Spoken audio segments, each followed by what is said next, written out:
on the fan upstate.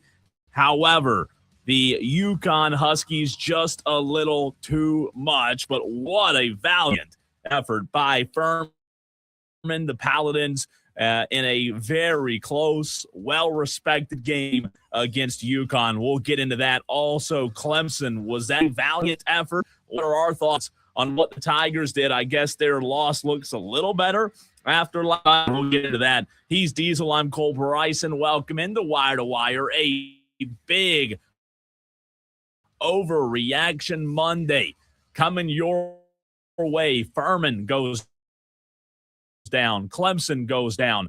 Conferences, Diesel, are left standing, looking the very segment. We also have Grace and Man coming up at 2, an hour later than normal. And, by the way, some huge news regarding South Carolina baseball that we'll get to at 4 p.m.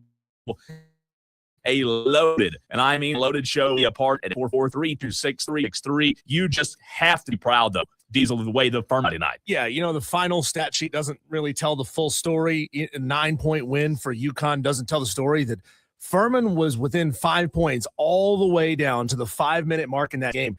And it wasn't like they just went on a run and they were able to catch up to UConn. I mean, they were bucket for bucket staying with UConn in the second half of that game. Bob Ritchie and his team deserve a tremendous amount of credit. Star-studded multiple performances across that roster that deserve to be noticed and recognized.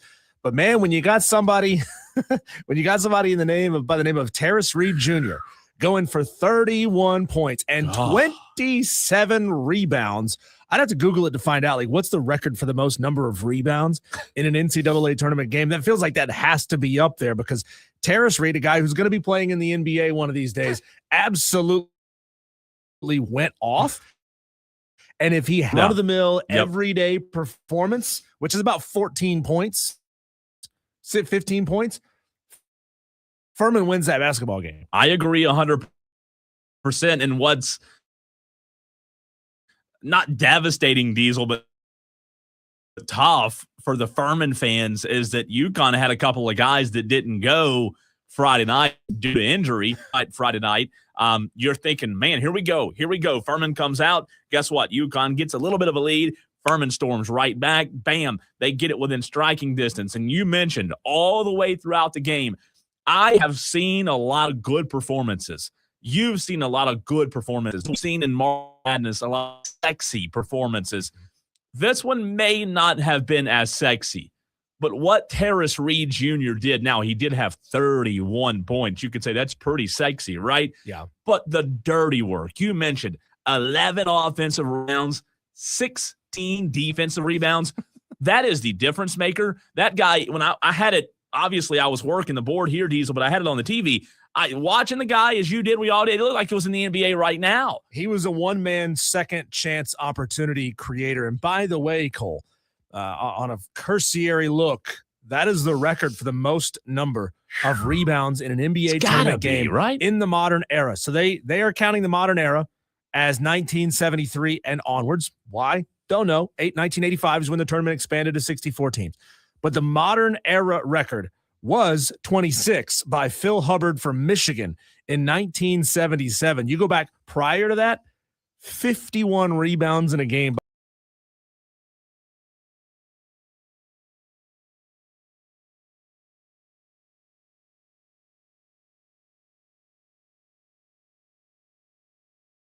Richie can find a few things here and there that they could have done better. Sure. But I'm telling you this, man, you tell me if I'm wrong on this. Furman played as good as they could have played. Furman played a really good game. I don't look at it and say, well, Furman didn't do this well. Of course they could have been better, but Furman played really, really well on Friday night. And I know this just sounds so simple to make it about one guy, but to me it is. It is about Terrace Reed Jr. One guy made that big of a difference. Mm-hmm. Look at what Tom House did for Furman, 21 points. Alex Wilkins, phenomenal, 21 points. They were both fantastic. And then you got 10 from Charles Johnston. Furman played about as well as I think they could have. And again, I know you can nitpick, but without nitpicking, Diesel, I just think you have to be proud of what they did Friday night. Yeah, absolutely. Now the offseason work begins, Cole. It's can they hang on to Bob Ritchie? Can they hang on to Alex Wilkins? Can they hang on to Cooper Bowser. He's a junior, I believe, or a sophomore. Can they hang on to these guys? Because when you have a performance like that, freshman guard looks phenomenal. Number two, everybody's been talking about Bob Ritchie for years. Somebody's going to pull that trigger on him eventually. This is going to happen right here. Somebody's going to call him and make him an offer he can't refuse, and we're going to hate the day when that happens. Hopefully there's somebody on Furman's staff who can pick up that torch and keep running when that day comes. Yeah, hopefully it's not this year, right? Right, just the same way Bob Ritchie did it when Nico Medved left.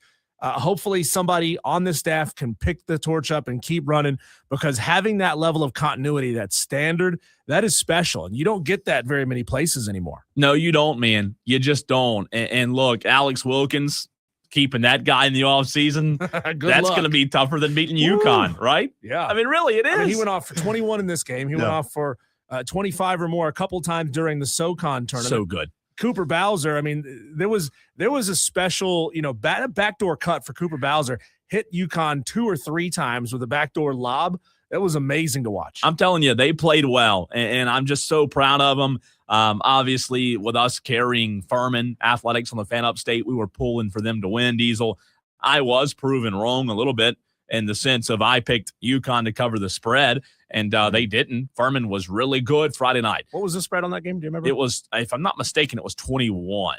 They won by 9. Yeah, they won by 11. Sorry. Yeah, you know the old phrase: "Good teams win, great teams cover the spread," and Furman definitely covered the spread on Friday night. So hats off to them, man. What a season! A very turbulent season at times, Diesel, where they, had to battle injuries and had all kind of things going on that they just were able to bring it together in those 3 days in Asheville. And my gosh, you just couldn't ask. If you're a Furman fan, you can't ask for much more than what they did Friday night. It's just what a valiant effort. And you said it. Hopefully that day's not this year where we lose Bob Ritchie, because he is going to get phone calls. But my gosh, coaching matters in the tournament. We've seen that thus far this first weekend, right? It does. Bob Ritchie showed up.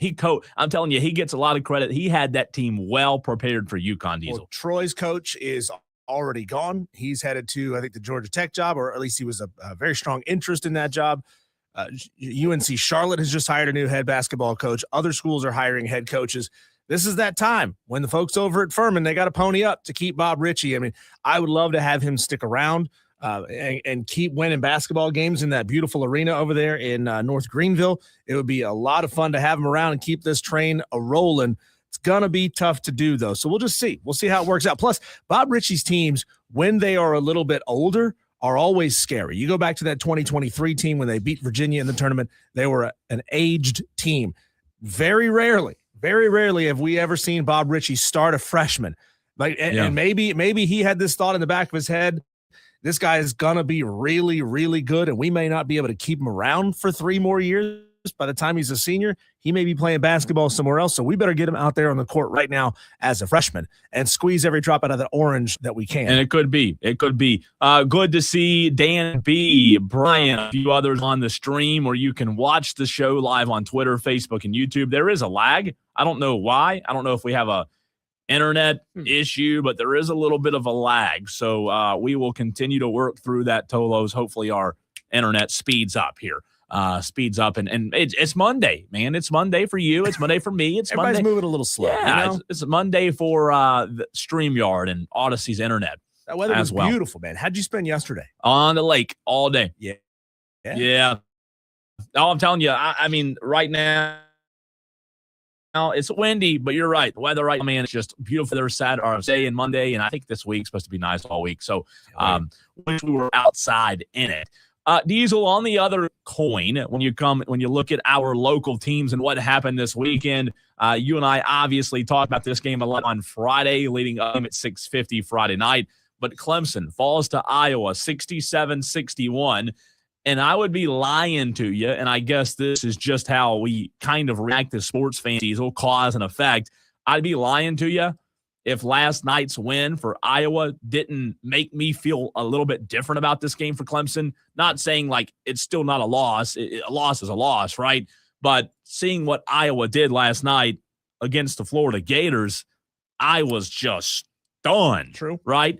Now, again, a loss is a loss, 67-61. And Diesel, you and I were packing up at Rigsby's when this game started, and I think what this game boils down to is Clemson didn't start well Friday night. And they came back a couple of times, but in the tournament, man, when you don't start fast, you're behind the 8 ball. And I think that's kind of the summary for me when it comes to Clemson, Iowa. Iowa started fast, set the tone, and Clemson it felt like they were playing keep up the entire time, right? Yeah, and I was traveling throughout the second half of that game. I watched the first half with you over at Rigsby's, great restaurant. We thank them for having us out on Thursday and Friday, the Classic Rock Cafe on Thursday, Rigsby Smoked Burgers on Friday. Loved both of those locations. I will definitely be back to both of those. So I didn't get to watch the second half, but I was listening to Don Munson on his call of the second half of that game. Can you explain to me why, Cole, there was such a massive free throw disparity? Like, I know it can kind of stretch out and look a little deceiving in that last 2 minutes or so of a game when teams start fouling to try to keep this thing close. But, it was enormous. Iowa attempted 3 times as many free throws as Clemson did in that game. So either Clemson was playing a dirty basketball game where they were just fouling a lot and reaching a lot because they were not quite quick enough to keep up with Iowa's players, or the referees were seeing something that I don't quite understand. It's a lot. It's you're right, 31-12. I believe Diesel's the exact number there.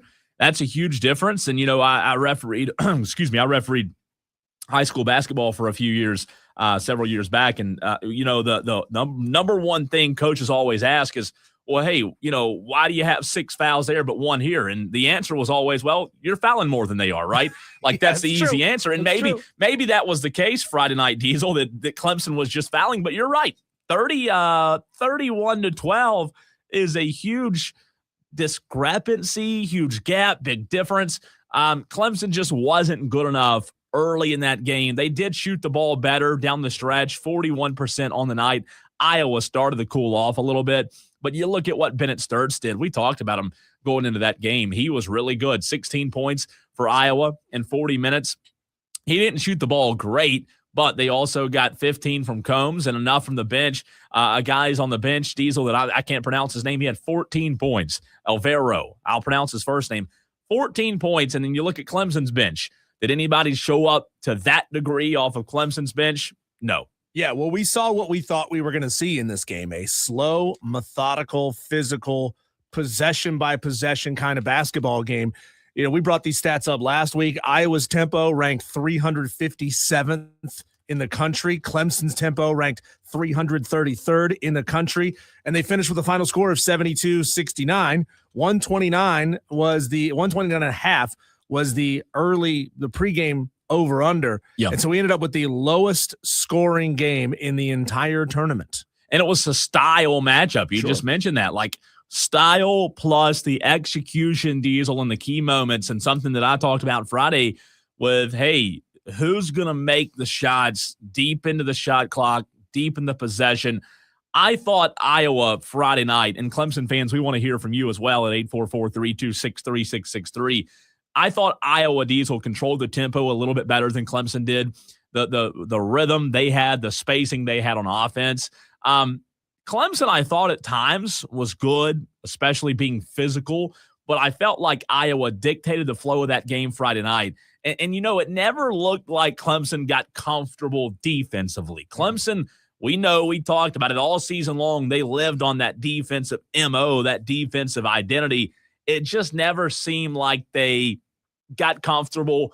Iowa hit some timely three-pointers. Clemson was not good, Diesel, at first. They did climb back up and finally get above 35. You look at statistics, but sometimes timely shots matter more than the statistic at the end of the day. And I thought Iowa was a little bit more consistent Friday night. Consistent and efficient. I mean, when you got a game like this, it's slow and methodical. You don't get a whole lot of possessions.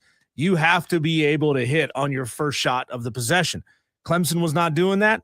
Iowa was rebounding the ball well, both offensively and defensively. Clemson was just not doing a great job at knocking down those shots. I mean, the rebound discrepancy was 13. So 40 rebounds for Iowa, 27 rebounds That's a lot. for Clemson. That's a lot. And Iowa beat them on both ends of the board. Offensive rebounds, 15 for Iowa, 10 for Clemson. Think about that. That's 5 more possessions that Iowa got that Clemson didn't get.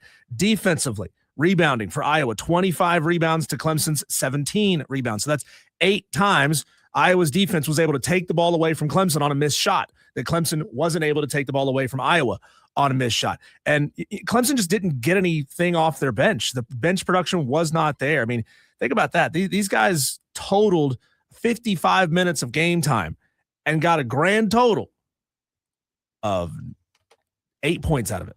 Yeah. Or excuse me, 10 points. 10 points out of 55 minutes of gameplay for the 4 guys that played for Clemson off the bench. That is just simply not good enough. No. Like you said, Alvaro Figueres had 14 points off the bench for Iowa in that game. He had more points off the bench than Clemson's entire bench had. Yep. I mean, you can't only wait for RJ Godfrey or Butta Johnson to step up and take this game over, because that's not their MO. That's not how Clemson plays. They need to spread this thing out and get 8, 12, 14 points from 5 or 6 guys. Then they have a chance to win basketball games. But, that's why Iowa's still playing and Clemson is sitting at home. And Iowa last night, and we'll get into this later in the show, coming up in the 4 o'clock hour, but my gosh, look, did I know how good Iowa was after Friday night's win? Not really, because Clemson had been suspect at times this year, right? And I didn't feel like Clemson played their best game on Friday night. But then last night, for Iowa to do what Iowa did on a Sunday night and shock the entire world, first of all, they showed up and coached their butts off last night. They played well. They played extremely well.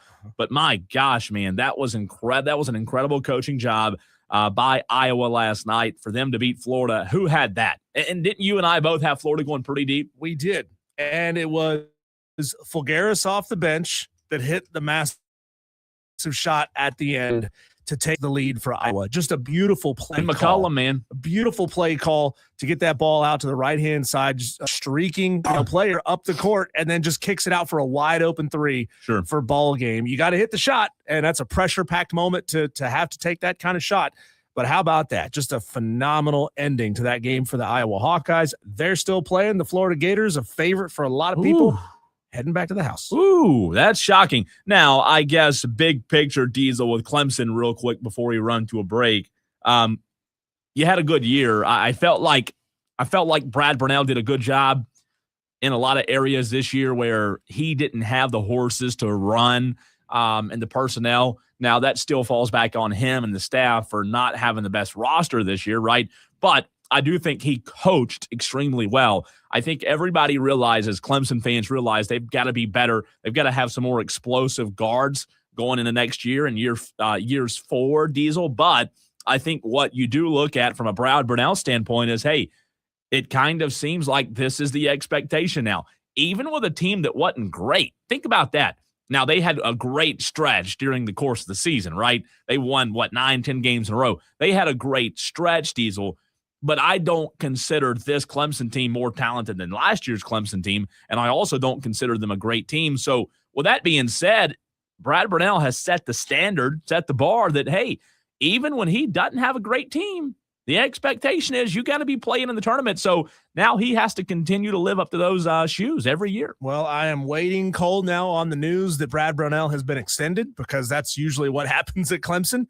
Brad gets into the playoffs, gets into the tournament, has a disappointing opening round loss, and they throw a new contract at him with some extra money. He's on the payroll through 2031. I got to believe that he's going to get another contract extension. Now, if he can use this to get more money out of Clemson's rev sharing and get more money for NIL, maybe this thing will continue to trend in the right direction. But, I had it out with a Clemson fan on Twitter over the weekend, joking about this being an extendable thing, that Clemson will throw an extra contract at Brad Brownell for this. And what would you do? Would you fire him? No, I wouldn't fire him. That's a ludicrous thing to say. I wouldn't fire him. But it is kind of Clemson's MO to get into the tournament, have an embarrassing first-round exit, throw a contract extension at Brad. The only thing I would push back is I don't think this was an embarrassing first round exit. I think it was expected by a lot of people. This wasn't a great team. Maybe embarrassing is not the right word. Disappointing effort level coming out of that game, coming out of the ACC tournament. I expected Clemson to be much crisper and cleaner, and they weren't there. And to me, that falls on coaching and preparedness. Well, it was a slow start, but it was really good. Yeah, so they get credit for that too. They do. Anytime you start off slow, you just kind of put yourself behind the 8 ball, and that's the expectation now. They have to continue to make the tournament because that's what Brad Brunell did with this year's team. So we'll see if he can continue to do so. Cole, my wife is my muse. She introduced a new term to me on Saturday as we were looking at her bracket. Yeah. You're doing good though, by the way. Yeah, I am. I'm doing fairly well so far. Page fivers on the Fan Upstate Wire to Wire Bracket Challenge group on ESPN. Whomst amongst us, to borrow something from Josh Pate, whomst amongst us sits on page 5. That's not where you want to be. Who's on page 1? So our tournament bracket challenge updated standings and some of the best numbers and stats coming out of weekend number 1 of the NCAA tournament. That's next.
Fan Upstate. Cole, this is why humility is a fantastic thing.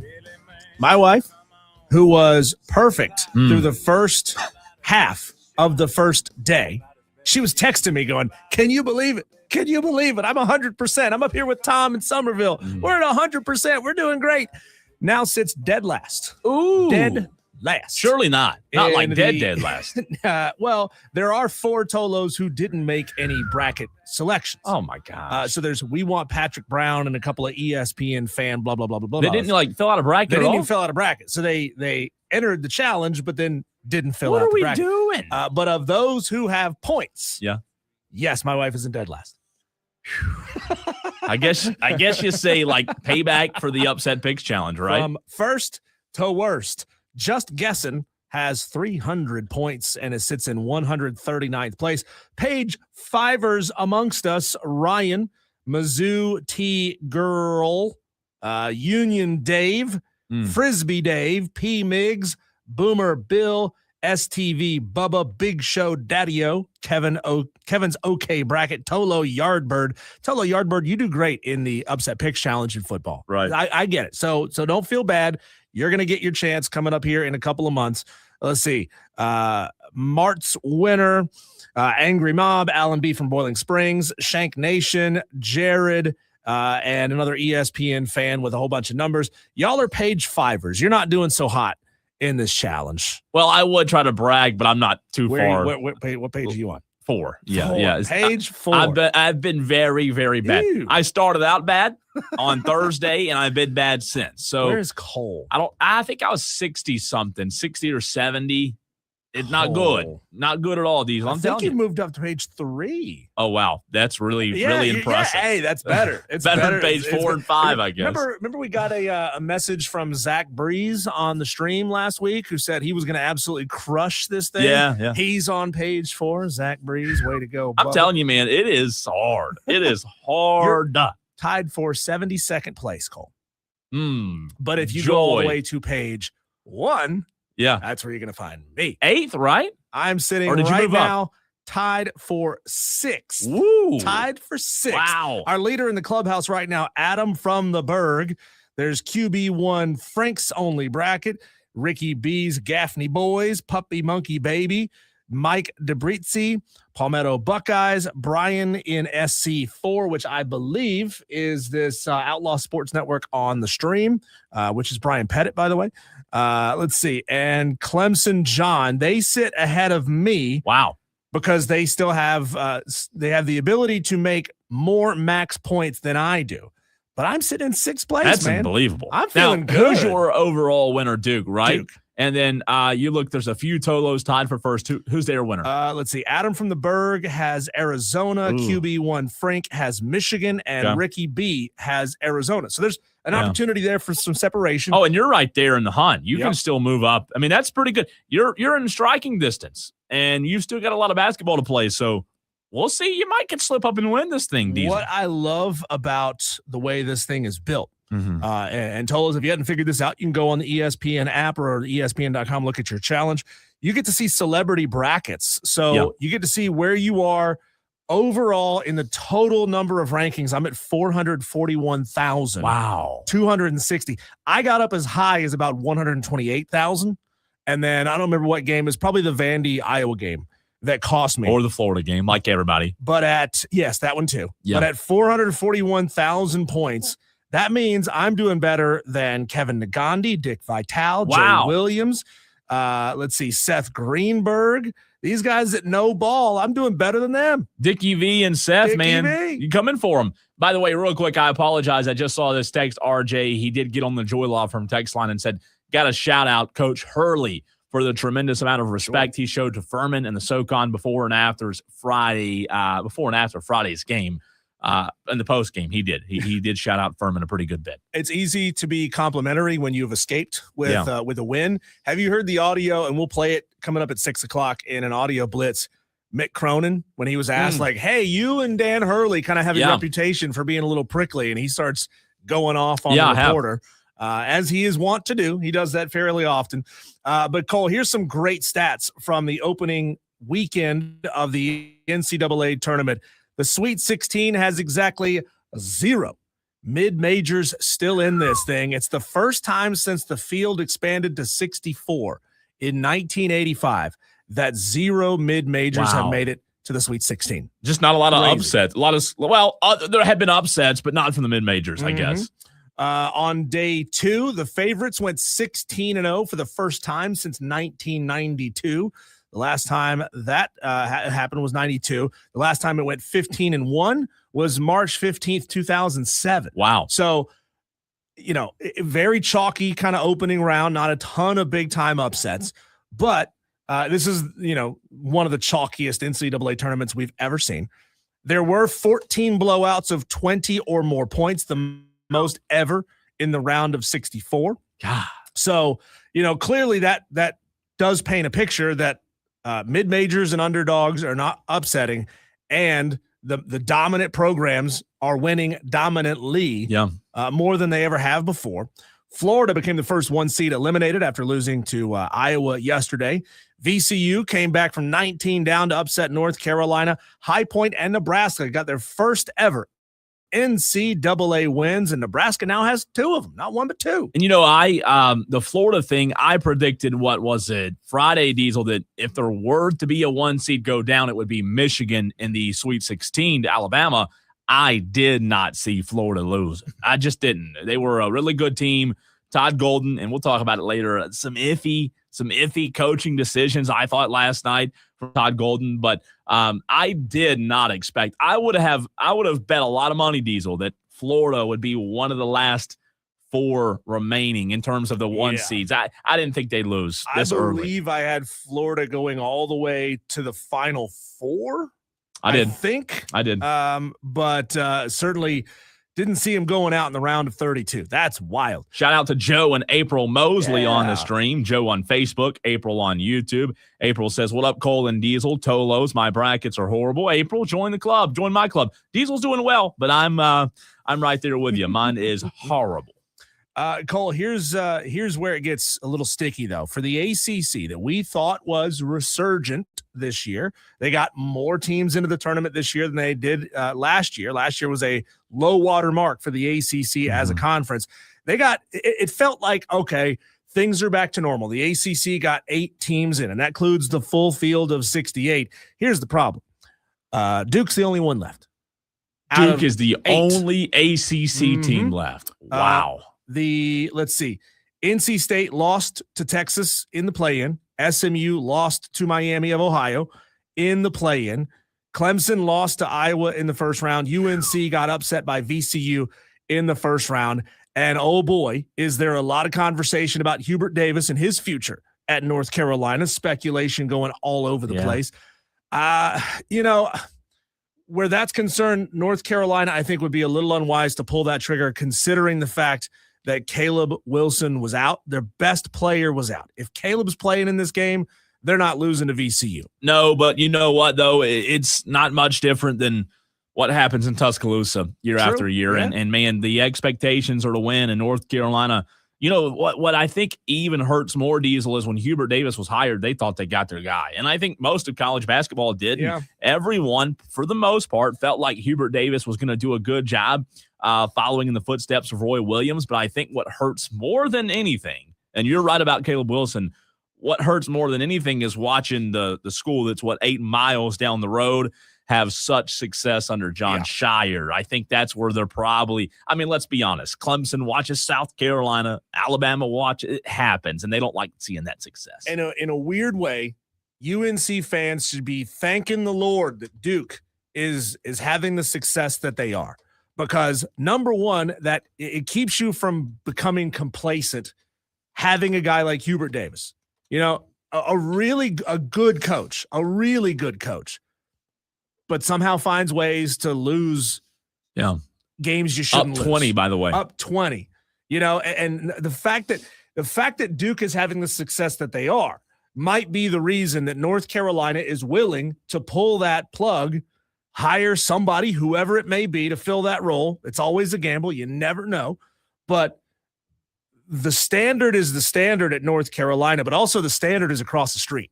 It's 8 miles down the road. You better you better keep up with the Joneses, because if you're not, your ass is grass. Coop and Greer gets in on the Joy Law Firm text line, Diesel. Coop and Greer says, or ask, is the best unlikely story in the tournament Texas right now? They seem like they had a tough road to get where they are, or am I just being a homer?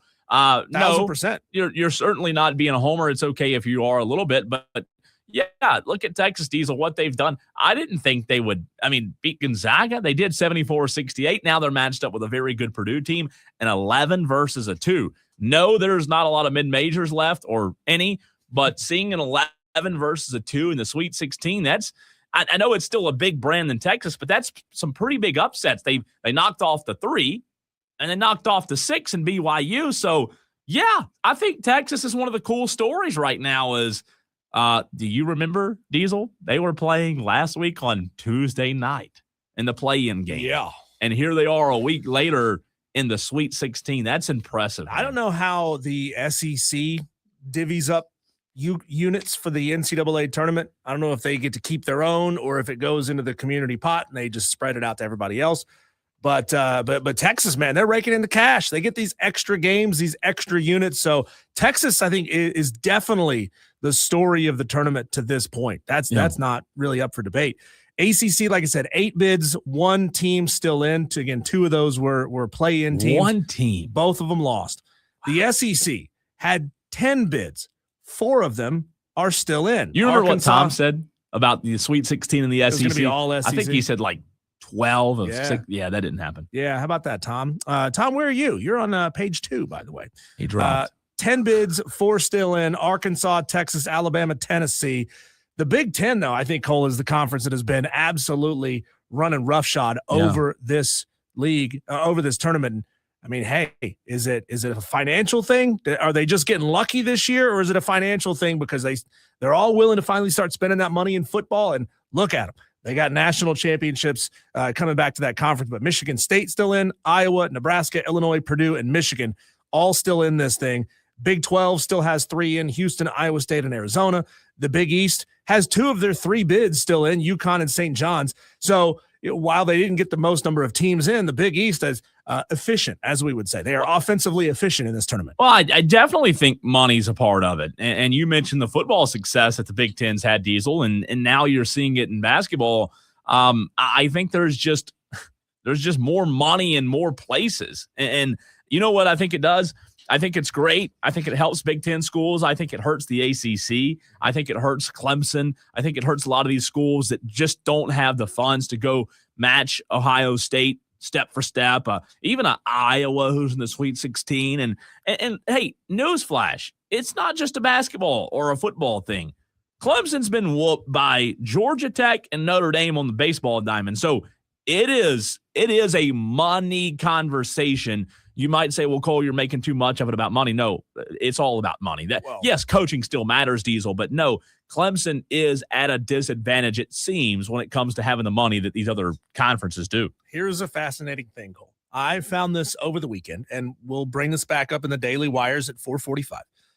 A person who writes for, let me find it. I want to be able to attribute it here accurately.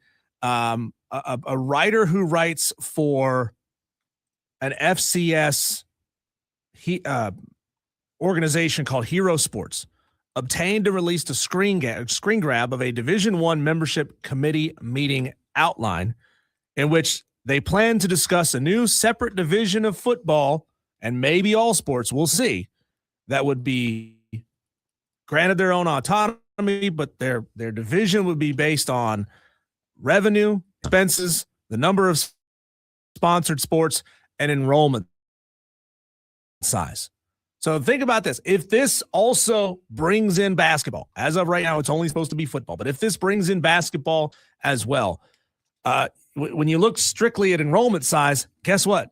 Clemson's down there in the bottom when it comes to enrollment size. Clemson University may have no other choice but to almost double its student enrollment just to stay relevant in college athletics. Well, I think it's something that a lot of Clemson fans don't want to talk about, but I think it's certainly prevalent. I think it's certainly there's water, that there's weight there, right? Meaning that you look at the past 4 or 5 years, and Brad Burnell, again, I think that's you credit him for doing as good of a job as he did this year, getting this team to the tournament that didn't have explosive guards, Diesel. But look, football's struggling. Women's basketball, they're soaring. Like they're on the trend up, right? But football and baseball, I mean, baseball is just getting pummeled right now by other ACC schools. So money, like this is a big part of it. They just don't look like they have the funds right now. And isn't it interesting that the sport that doesn't get the rev share, because the way Clemson has decided to divide up their rev share is based on the programs that are actually generating the revenue. And women's basketball doesn't generate the revenue, so they're probably not getting any or just a little bit of money for rev share. The sports that don't have to rely on rev share are the ones where program and culture still matter more than anywhere else.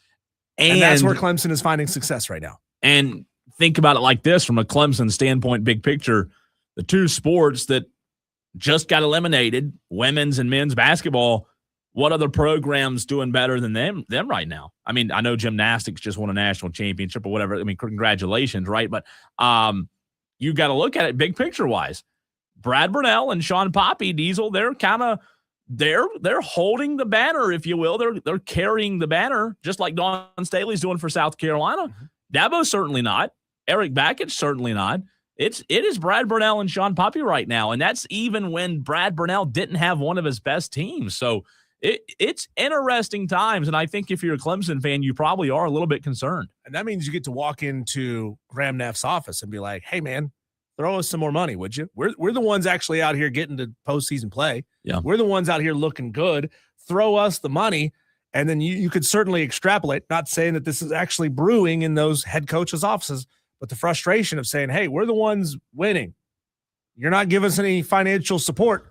Maybe they move on to take other jobs. Louisville defeated Alabama earlier today in the women's basketball tournament. Diesel 69-68. I caught a few minutes of it, and my gosh, what a game it was. Louisville moves on Alabama. The ladies, their season comes to an end. Right now, Iowa leads Virginia 57-51, 3.5 to play in that game. A very good game happening in Sacramento. Notre Dame, Ohio State coming up at 4 o'clock. Kentucky, West Virginia at 5. Syracuse, UConn, Illinois, Vandy.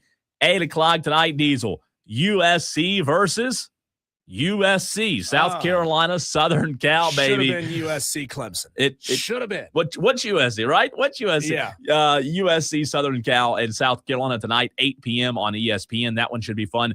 The spread on that game, Gamecocks favored by 23.5 points. Oklahoma State and UCLA tonight at 10 p.m. So a lot of women's action happening and two really good games so far today. Iowa, Virginia now a 3-point game with 2:56 to go. So enjoying this a lot better than I did South Carolina ladies on Saturday, where they won by 69 points. Ooh. 69. Speaking of Clemson women's basketball, Diesel, want to dive into this next. A wild way for Clemson and Sean Poppy to lose their game in Columbia. Tolos, if you haven't heard or seen what happened to Clemson women's basketball, this is one of the wildest endings I think I've ever seen. We'll talk to Grayson Mann about it at 5:22, Diesel. But just, on a statement has to be put out by the NCAA after you lose. Tough day for Sean Poppy and the Lady Tigers. We'll get into exactly what happened, who was right, who was wrong next.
State.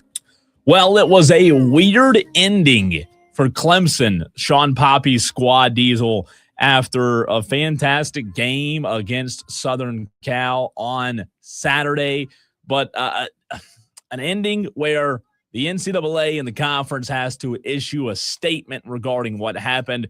It was Clemson and USC on Saturday, overtime, 71-67. USC defeats Clemson on a buzzer beater that counted but didn't count, a very sticky situation. Here's what Sean Poppy had to say post-game, and then we'll get into what happened, who was in the right, who was in the wrong. But first, here's Sean Poppy post-game Saturday after the loss, the season-ending loss to Southern Cal.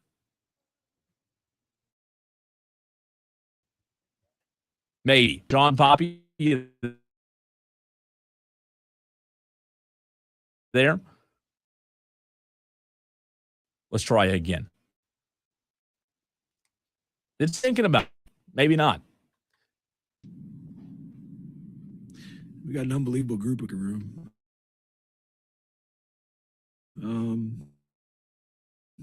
A chance on us. You know, there's Mary Hines transfer 1 year. Taylor Johnson Matt Lee transfer 1 year.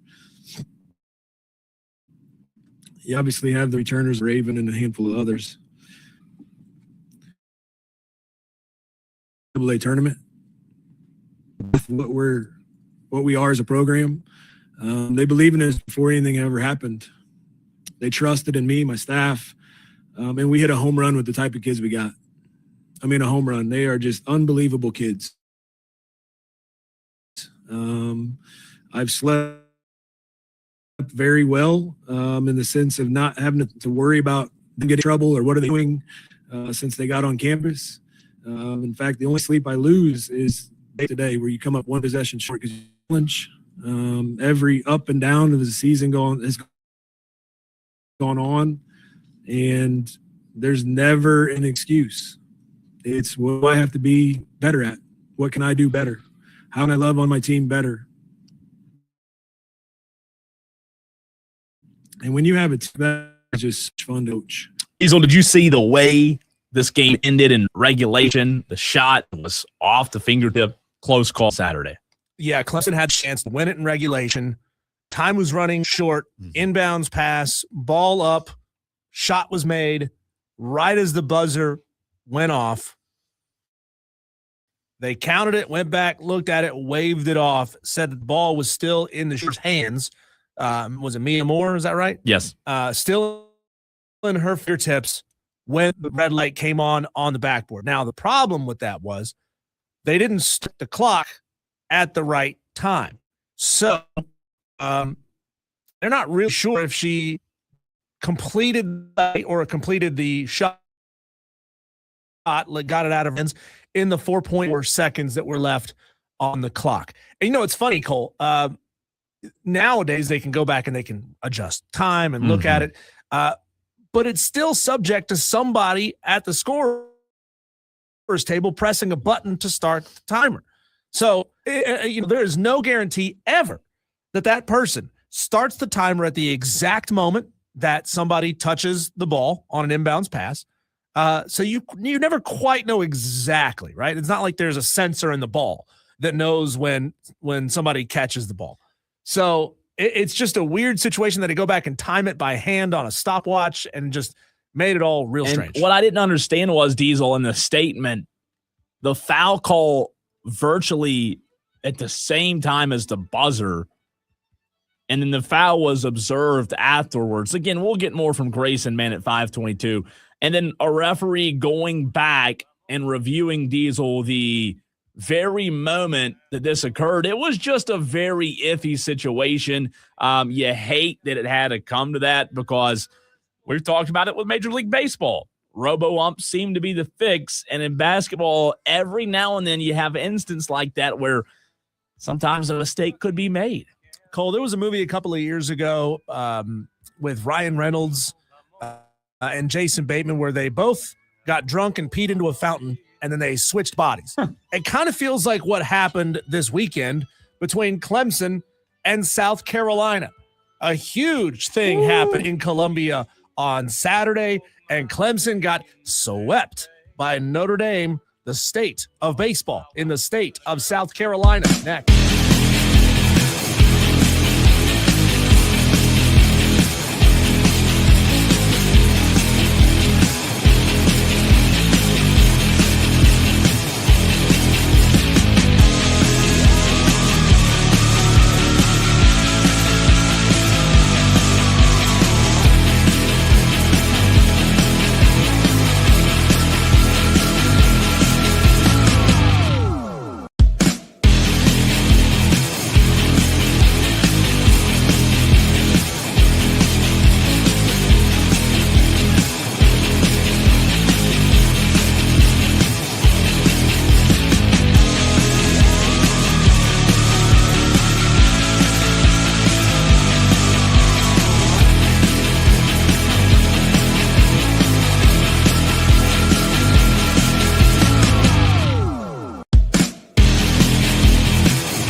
fans, you're not going to like this. A lot of people are throwing Kevin Schnall's name out there as a potential candidate for the job in Columbia. Monty Lee is named as the interim head coach. South Carolina has moved on from Paul Mainieri, but a lot of people want Kevin Schnall down in Columbia, and I think that would be an absolutely phenomenal hire. You know, Cole, we've been very complimentary of Landon Powell on the show and believe he deserves a shot down in Columbia. Don't know if that's what Landon wants. Don't know a lot of South Carolina fans that have any qualms of hiring Landon Powell anymore. But it's going to be an exciting time, Cole. If this South Carolina baseball team that started the season off in some pretty disappointing fashion, 13-12 right now after their win on Sunday.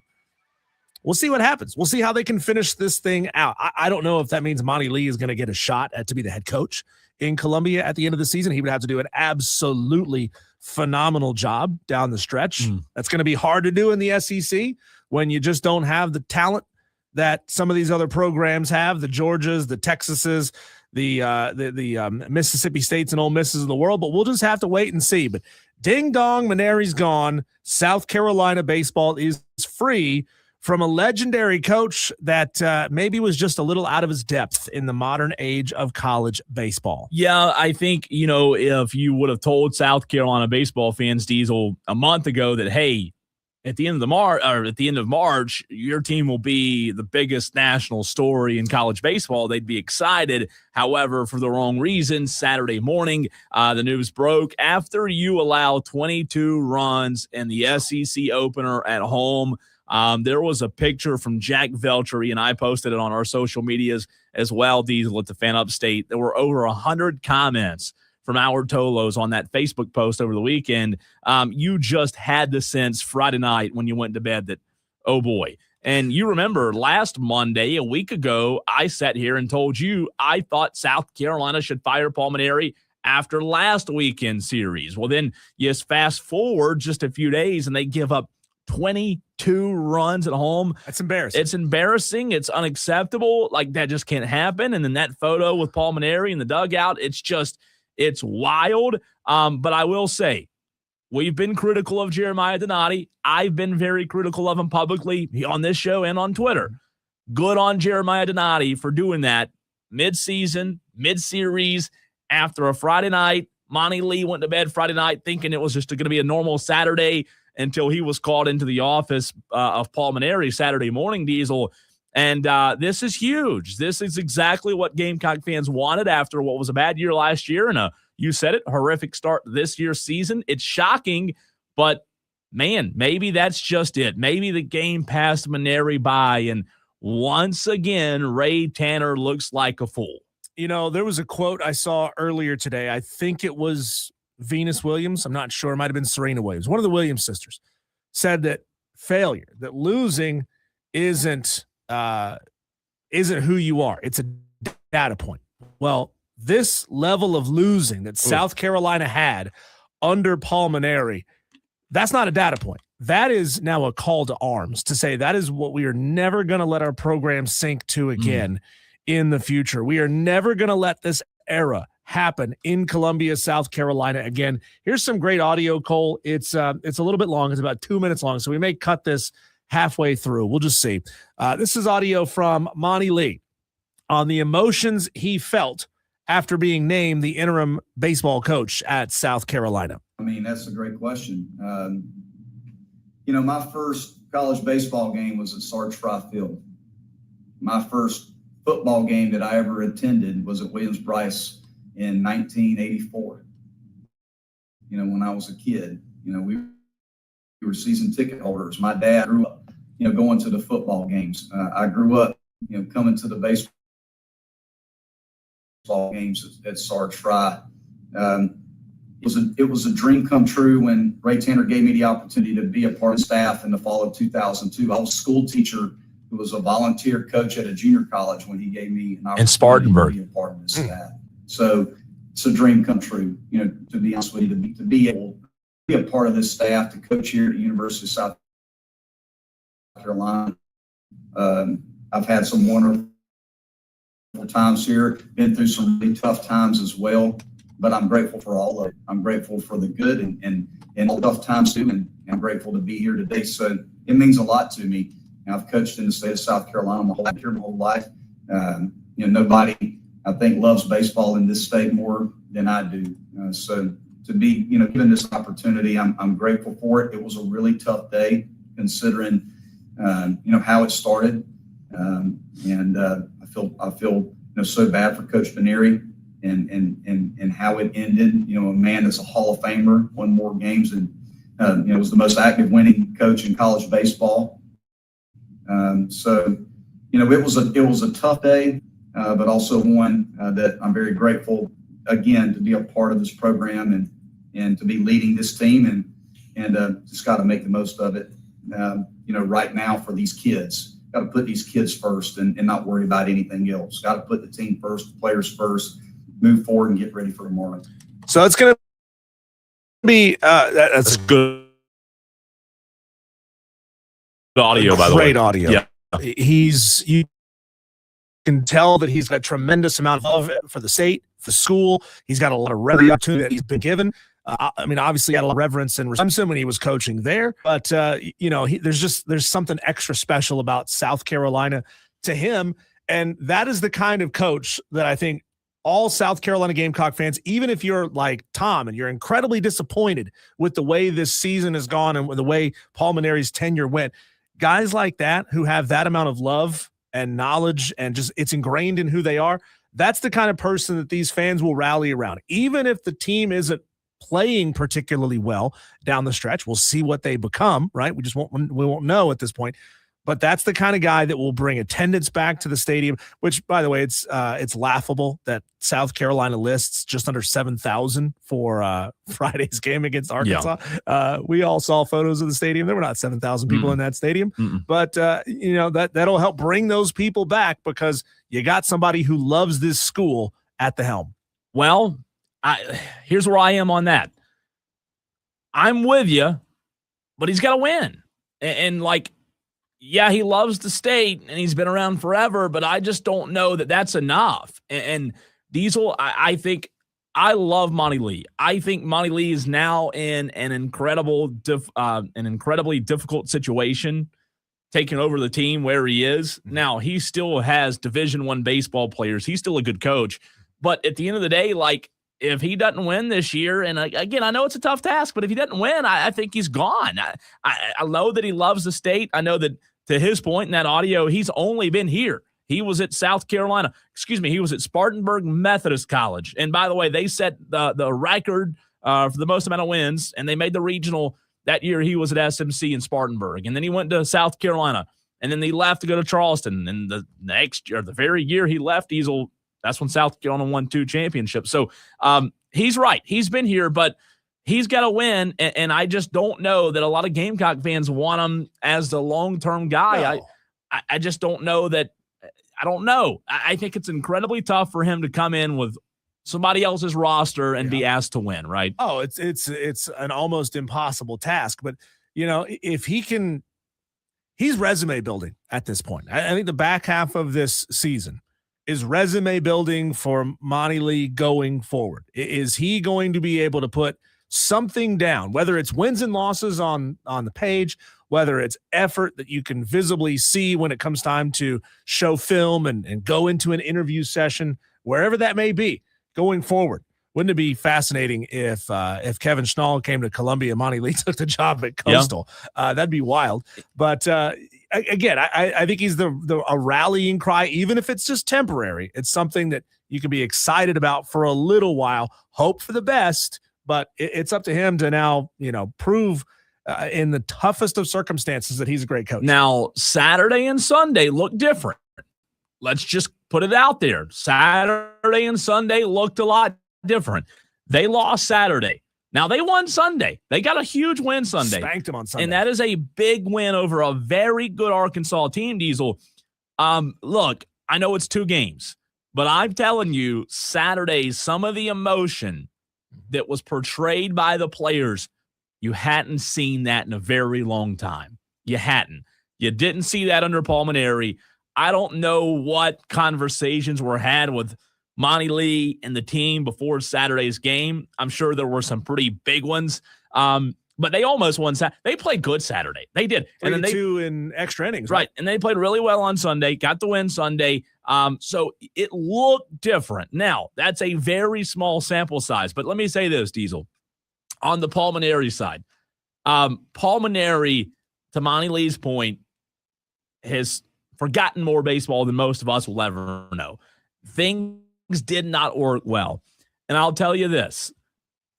Paul Mainieri, I know South Carolina fans never want to hear his name brought up again, but I can tell you this, and I'll say this. I'm not going to go into what was said. I talked to Paul Mainieri yesterday. I did. I can tell you this. Nobody wanted to win more at South Carolina than Paul Mainieri did, and he feels just as bad, Diesel, about what happened as Gamecock fans do. I know that Gamecock fans just have a horribly sour taste in their mouth, but I'm telling you, he wanted to win as bad as anybody. Things just never worked the way he wanted them to. A lot of his styles, I think, Diesel, and the way that he coached years ago didn't translate to this new era of college athletics. And he hates it. He hates it as much as the Gamecock fans do. I know they don't think that, they think, oh, he's retired. He doesn't care. He wanted to win. He's won at the highest level. He's a competitor. So I can assure you he's upset about it. It's embarrassing.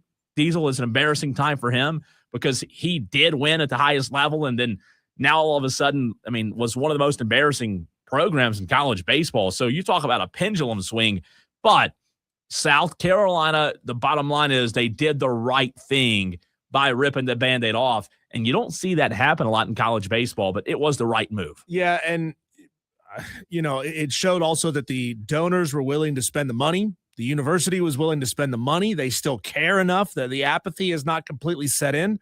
They cared enough to pay that extra money. They could have waited another 3 months, got to the end of the season, and saved about $1.5 million by waiting. Just get one more year off of that contract. But they said, no, this situation is untenable. And part of that, I'm sure there was pressure on Jeremiah Donati to not be do nothing Donati. It's like, hey, Jerry, you better do something here. You got to do something. If you're not willing to make a move on basketball coach, and who knows if we're going to have to make a move on football coach in the next couple of seasons, you better make a move here. You better show us that you are earning your salary at the University of South Carolina. You cannot let this continue. So here's what I don't know, and I will find this out, Diesel. Maybe it's out there and I've just missed it. But here's what I don't know. I don't know if when Jeremiah Donati and Paul Mainieri had that conversation, if Jeremiah Donati fired Paul Mainieri or if Paul Mainieri resigned. The statement from Paul Mainieri read, Jeremiah Donati and I have agreed that the baseball program will be better served with new leadership, right?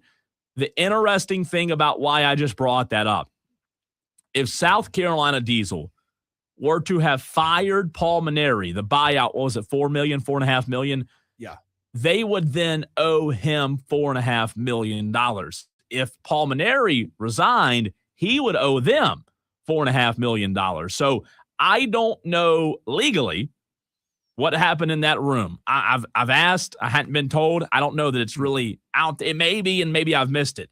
But somebody had to pay somebody the $4.5 million. I just don't know if it was South Carolina paying Paul or it was the other way around. If I'm Paul Mainieri, I should say, can you, even if I've done a terrible job, you're going to fire me. I'm going to make you fire me. I'm not going to quit, right? I'm going to give you $4. So it is an incredibly interesting story now. Again, I love Monty Lee. He's a local guy. But Diesel, do you give Monty Lee another year just to allow him to have his team to see what things are like? Because this is a very unfair situation to ask him to go win. Texter asks that very question. If Monty ends up winning midweek games and maybe 3 SEC series, I'd tend to think they take a flyer on him for next year to stay in as head coach. There's 31 games left in the season, Cole. What do you think over under they have to achieve to for Monty Lee to be given another year? I don't think there's a chance. I would rather just rip the Band-Aid off instead of just continuing to try to do the inexpensive option. Just rip the Band-Aid off. go out of house somebody who's not there currently, not necessarily somebody outside of the program who hasn't been with the program before. Yeah. I think you got to fresh. I mean, look what's happened over the past 4 or 5 years with this.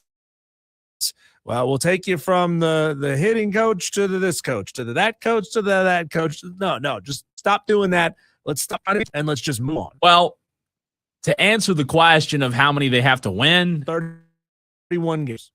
They've got North Carolina tomorrow. By the way, the 13th best team in the country, North Carolina, right? Then they've got Georgia this weekend, the 7th best team in the country.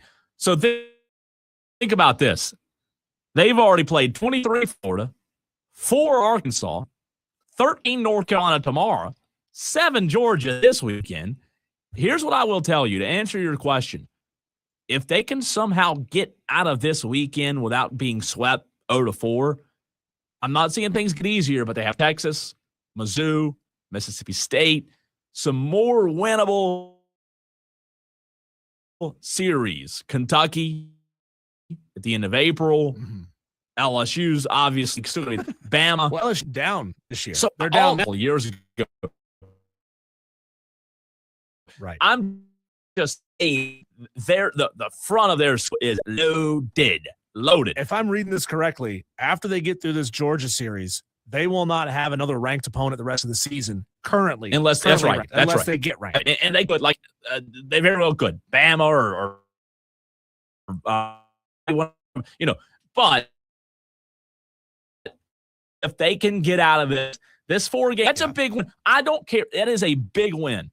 Now, you lost 3-2, said to you extra innings.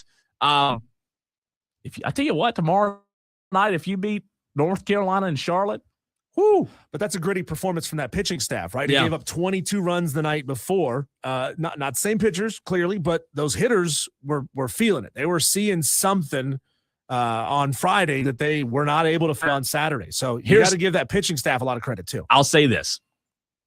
South Carolina fans right now, I think for the most part, Diesel, the ones I've heard from and seen on Twitter, they don't want Monty Lee as their next head coach because Monty has been there. Monty, they have not hit the ball well. However, winning changes everything. If they start winning and they start looking competent and they start, look at South Carolina. Dare I say, go 500 in SEC play here in a few weeks. If they start winning, a lot of Gamecock fans will change their tune. There are still some good pitchers. Josh Gunther was not good Friday. I've said I thought he was one of their better arms. He was god-awful Friday night. He gave up 6 hits, 9 runs, 3 base on balls. They were horrible. They went through 6 different pitchers Friday, that staff did. So they've got a lot of work to do, but winning can change a lot, Diesel. Well, you do beg the question, could Monty step into more of a figurehead role? You said the hitting hasn't been there. Could Monty, if he's able to galvanize that locker room and they love playing for him, could he just go outside and hire another hitting coach if that was the play to keep him around? Well, the best hitting coach to answer your questions right here. If somehow, some way they could talk Landon into coming as the hitting coach, that would be an incredible staff. I don't know if Landon would leave for the hitting coach job. I think probably not. I'd probably say he probably leaves only for the head job.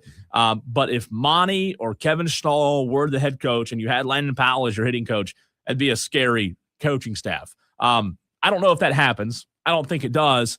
But you are going to have the likes of Kevin Schnall, that name brought up, right? Yeah. Because, my gosh, who had bigger shoes to fill than that guy? But he's like a Monty Lee for Coastal. He loves Coastal. He's been around that Coastal program for so long. Yep. He is the head coach of a postseason caliber baseball team year in and year out. And you could argue why leave Coastal to come to Columbia? Right. I know the money's different. The money's the difference. The money's the difference, but my God, Coastal's good like every year. And the competition they play is different, Diesel, than the SEC. So I just think there's an argument to be had that maybe Coastal Carolina's a better job than Carolina baseball. He's making $500K right now. And look, Schnall, yeah. That's the same as Monty Lee, by the way. But before he was promoted to interim, that's what Monty was making as the kid. Far less pressure on you at Coastal than there is at South Carolina. A lot more upside potential there. Maybe his salary is bonus based and he could make some extra money on top of that. But I mean, let's be real. There are some people out there, Cole, for whom $500,000 is plenty of money. And after that, it's not about the money anymore. Yeah, certainly you could put another car in the driveway. Yeah. You could put another bedroom on the house. But it's not generational But it's money. not generational money. No. So like, but if I'm making $500K living by the beach or 10 miles from the beach, let's be real. Conway is not Myrtle Beach. He might be living on the beach. Well, yeah, he might be taking his helicopter from Myrtle Beach from who knows over to, yeah. I would just say, look, you got a really good situation in Conway. Why leave it for a rebuild right now? Well, let's say they offered him $3 million. That'd be a 2.5 bump, right? Is my math right on that? Yeah. So multiple by 6. That's what I'm saying. So like, it's hard to say no. Incredibly tough. It's hard to say no. What do you do? By the way, this game right here, Diesel, is madness. Iowa women's, we're talking women's basketball, double overtime now.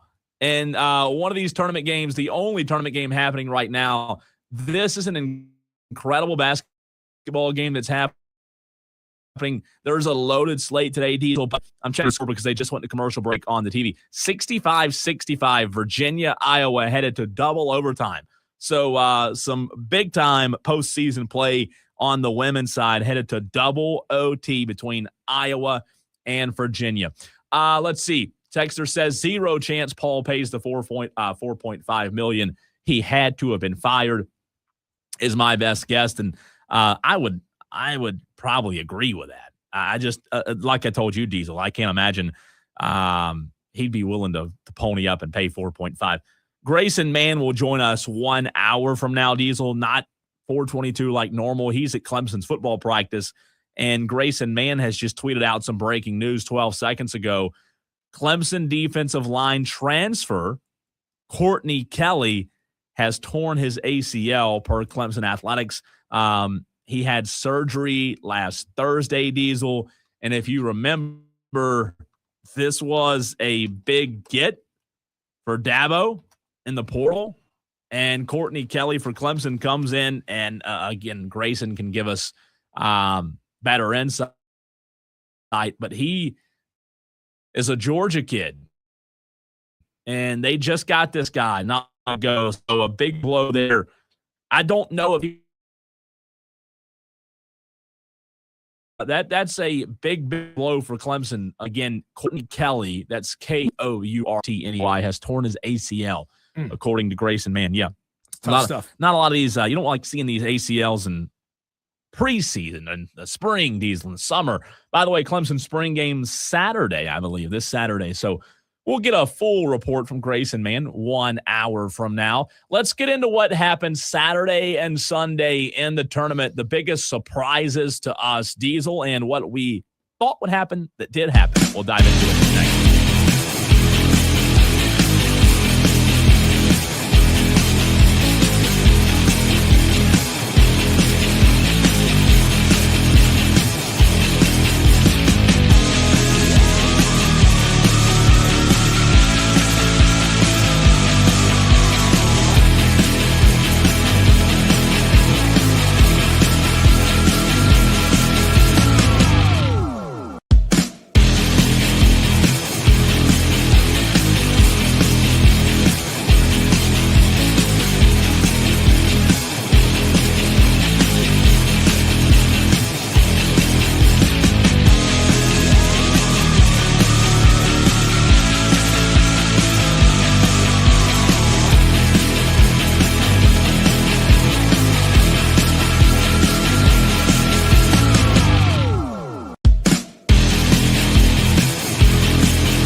Well, what surprised you the most on Saturday and Sunday in the NCAA tournament? Welcome into Wire to Wire. He's Diesel. I'm Cole Price, and so good to be with you on this Overreaction Monday. We've got Daily Wires coming up in about 15 minutes, Diesel. Overreaction Monday at 5 p.m., where we hear from the Tolos what their overreaction is. By the way, 3:45 to go in the second overtime. Iowa, Virginia, ladies tied at 67. So a really interesting game happening in Sacramento. And Grayson Mann coming up in the 5 o'clock hour as well. Audio Blitz at 6 p.m. A loaded show. Diesel, let's start on Saturday. There was no surprise that Michigan won, but were you at all surprised that Michigan beat the Billikens in the way that they did, 95-72? St. Louis was a great story as a 9 seed, but my gosh, Michigan 33-3 now looks kind of unstoppable, don't they?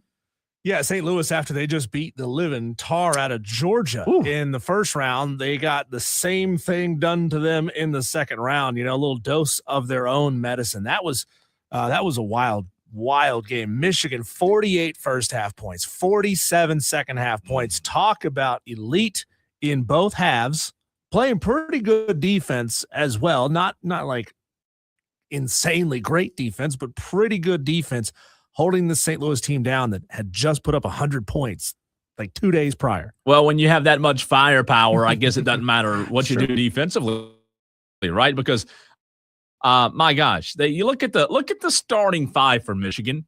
How do you, Diesel, like if you're Clemson, if you're these other teams out there that want to get better in the portal, how do you replicate this? Lindenborg, 25 points. Johnson Jr., 15 points. Mara, 16. Elliott, 12. Burnett, 11. All 5 starters had 10-plus points, Diesel. Doesn't matter what your bench played. I mean, Trey McKinney had 8 off the bench for Michigan, but they get as much. Michigan gets as much from their starting 5 as any team in the country. Duke, Florida, it doesn't matter. They get a lot from their starting 5. You could argue they might have the best starting 5 in the country. So Michigan moves on. That was Saturday. It's also called the unfortunate end of Kareem Abdul-Jabbar. Robbie Avila is playing for St. Louis. You remember him from Indiana State last year or the year before? He was, one of the talk of the tournament. Robbie Avila is a senior, and he's done after this. So that's sad. Yep. Also a blowout in Greenville on Saturday. Diesel, Duke rolled TCU 81-58. You know, Duke heard you and I, Diesel, and other Tolos and other fans talk about how they looked shaky in the first round. Well, shaky they did not look Saturday at 38-34 at the half. So you thought, okay, maybe this is going to be a good second half. Duke comes out and wins the second half 43-24, a dominant second half performance. Of course, Cameron Boozer, when he has 19 and he shoots 7 of 10 and he has 8 rebounds, that's going to get it done most days. Well, they rotated 10 guys in that game. Jack Scott, Darren Harris, Cameron Sheffield. I mean, none of them had more than 4 minutes came on in the at court. The end. So let me rephrase that. Rotating 7 guys. Yeah.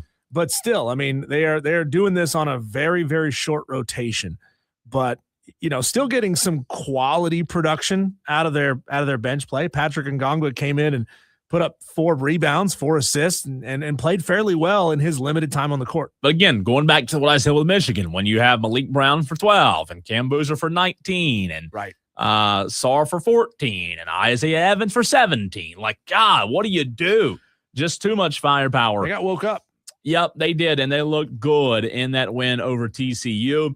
Also Saturday, you talk about blowouts. My gosh, Houston, 88-57, Kelvin Sampson, and the Cougars moving on after a dominant performance over A&M. Diesel, no disrespect to A&M, but they kind of looked lifeless against Houston. A lot of credit to Houston, though, in that win. Defensively, Houston shut them down.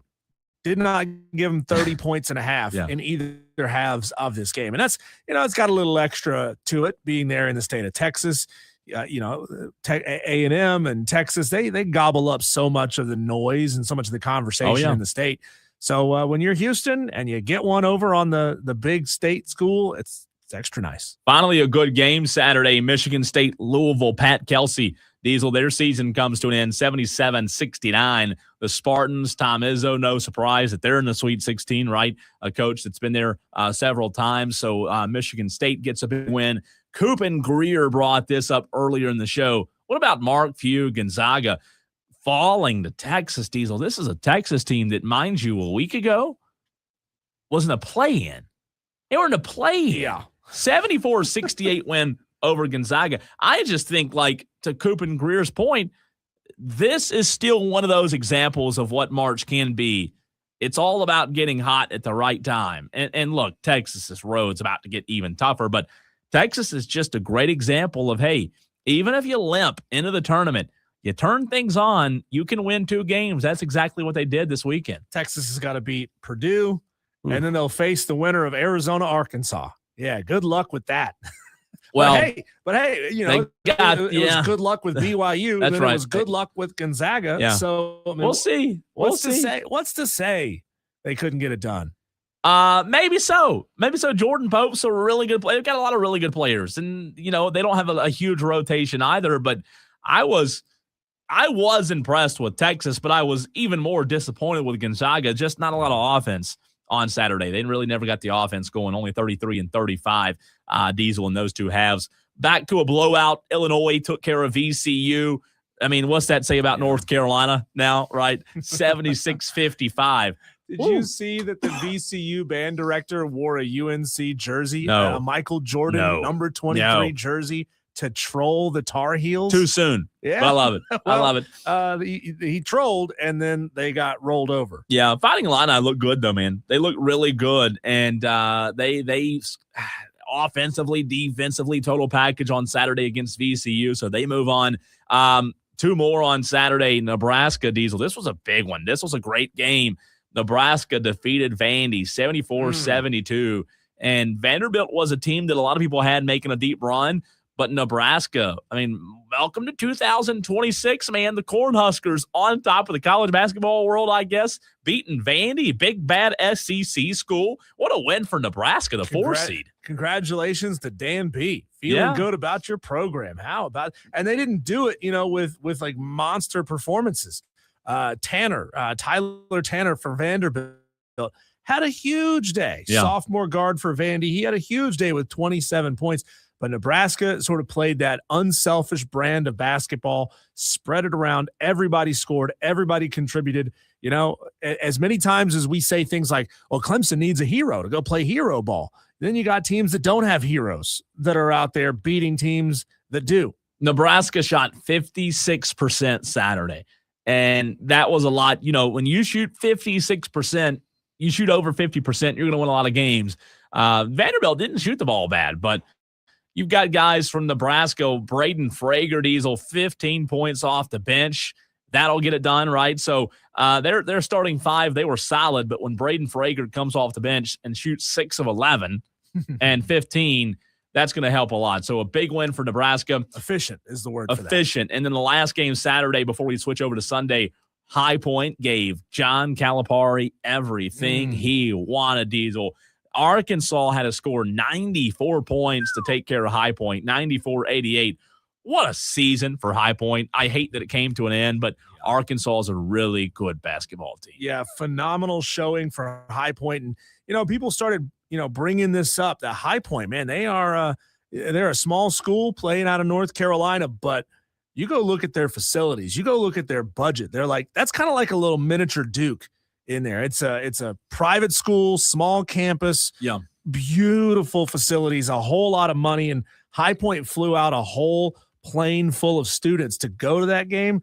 That's phenomenal. That really is fantastic. We've been looking to see, like, who's going to be the next Gonzaga, who's going to be the next Wichita State, you know, that small conference team that has what it takes to be elite year in and year out. High Point certainly fits that bill. High Point had 3 dudes that just were dudes on Saturday. Cameron Fletcher off the bench had 25.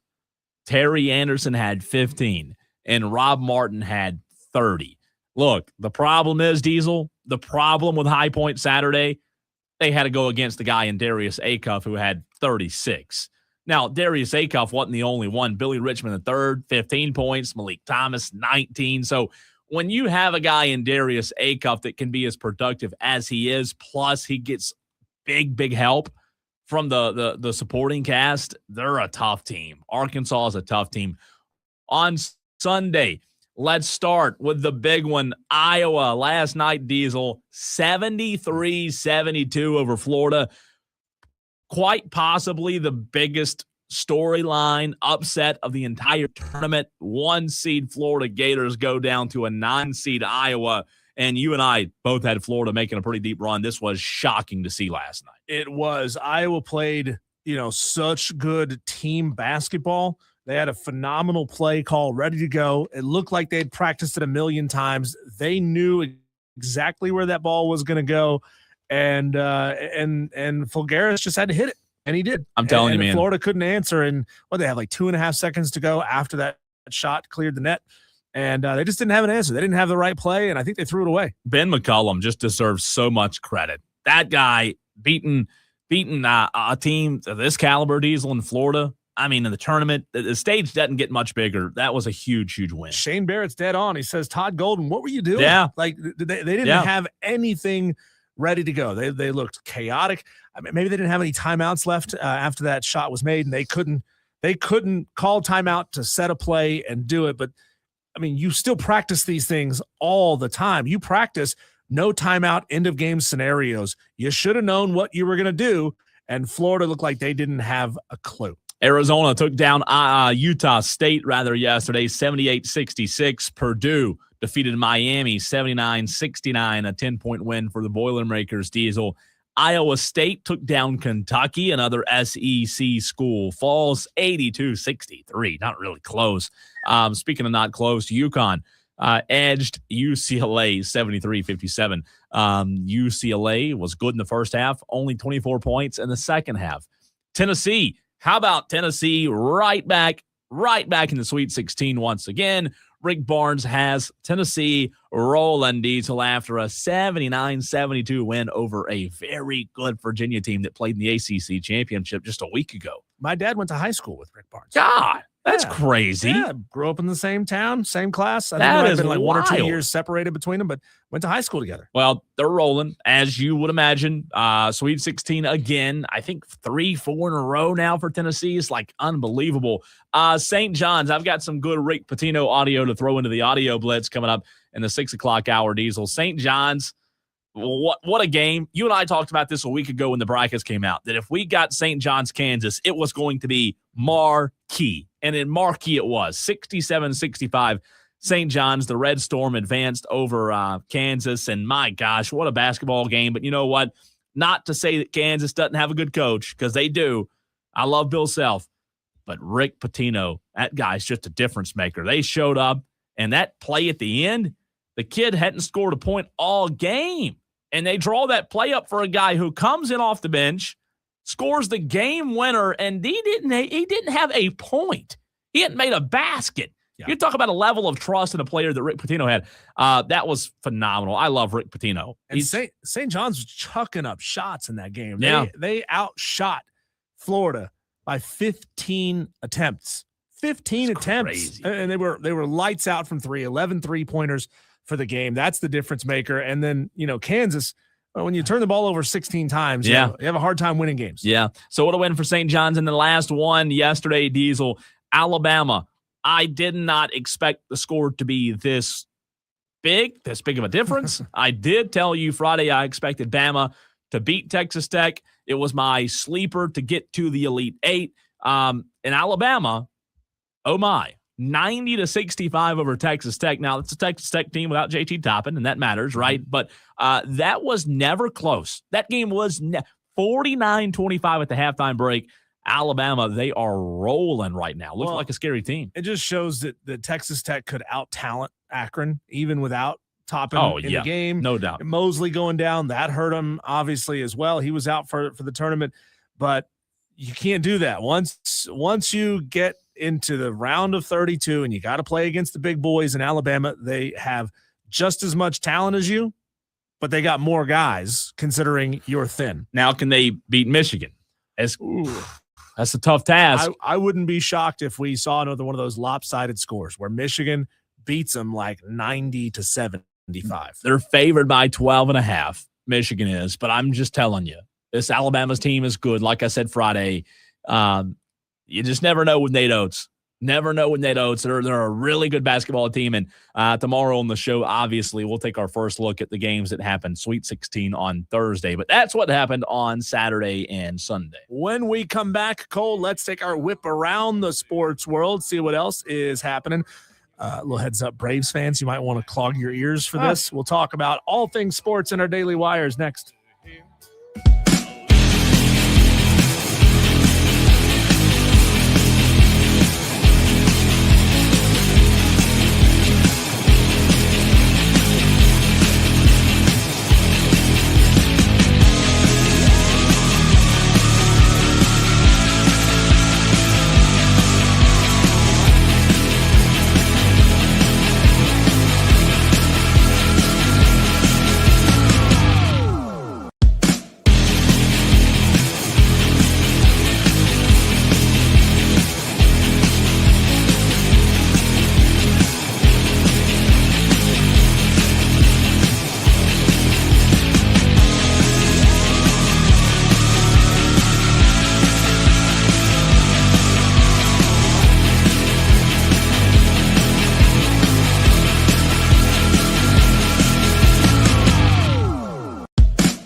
Upstate. So many wires, so little time. Let's get to them quick. Call our daily wires. The buzz around the sports world. Tyler Reddick, I don't know if he's sitting on a horseshoe when he's driving around, but he now has 4 victories on the season. Tyler Reddick won at Darlington on Sunday. They're in Martinsville next weekend.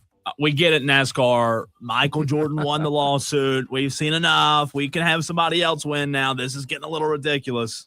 Braves ace Spencer Strider is expected to start the season on the IR. Shocker. Due to an oblique strain. Sorry, Braves fans. Yeah. Not good. Something has to be done. I mean, like, who's accountable for all these injuries? Is it just bad luck every single year? South Carolina pulled the plug on Paul Maneri Saturday, ending his embattled tenure in Columbia.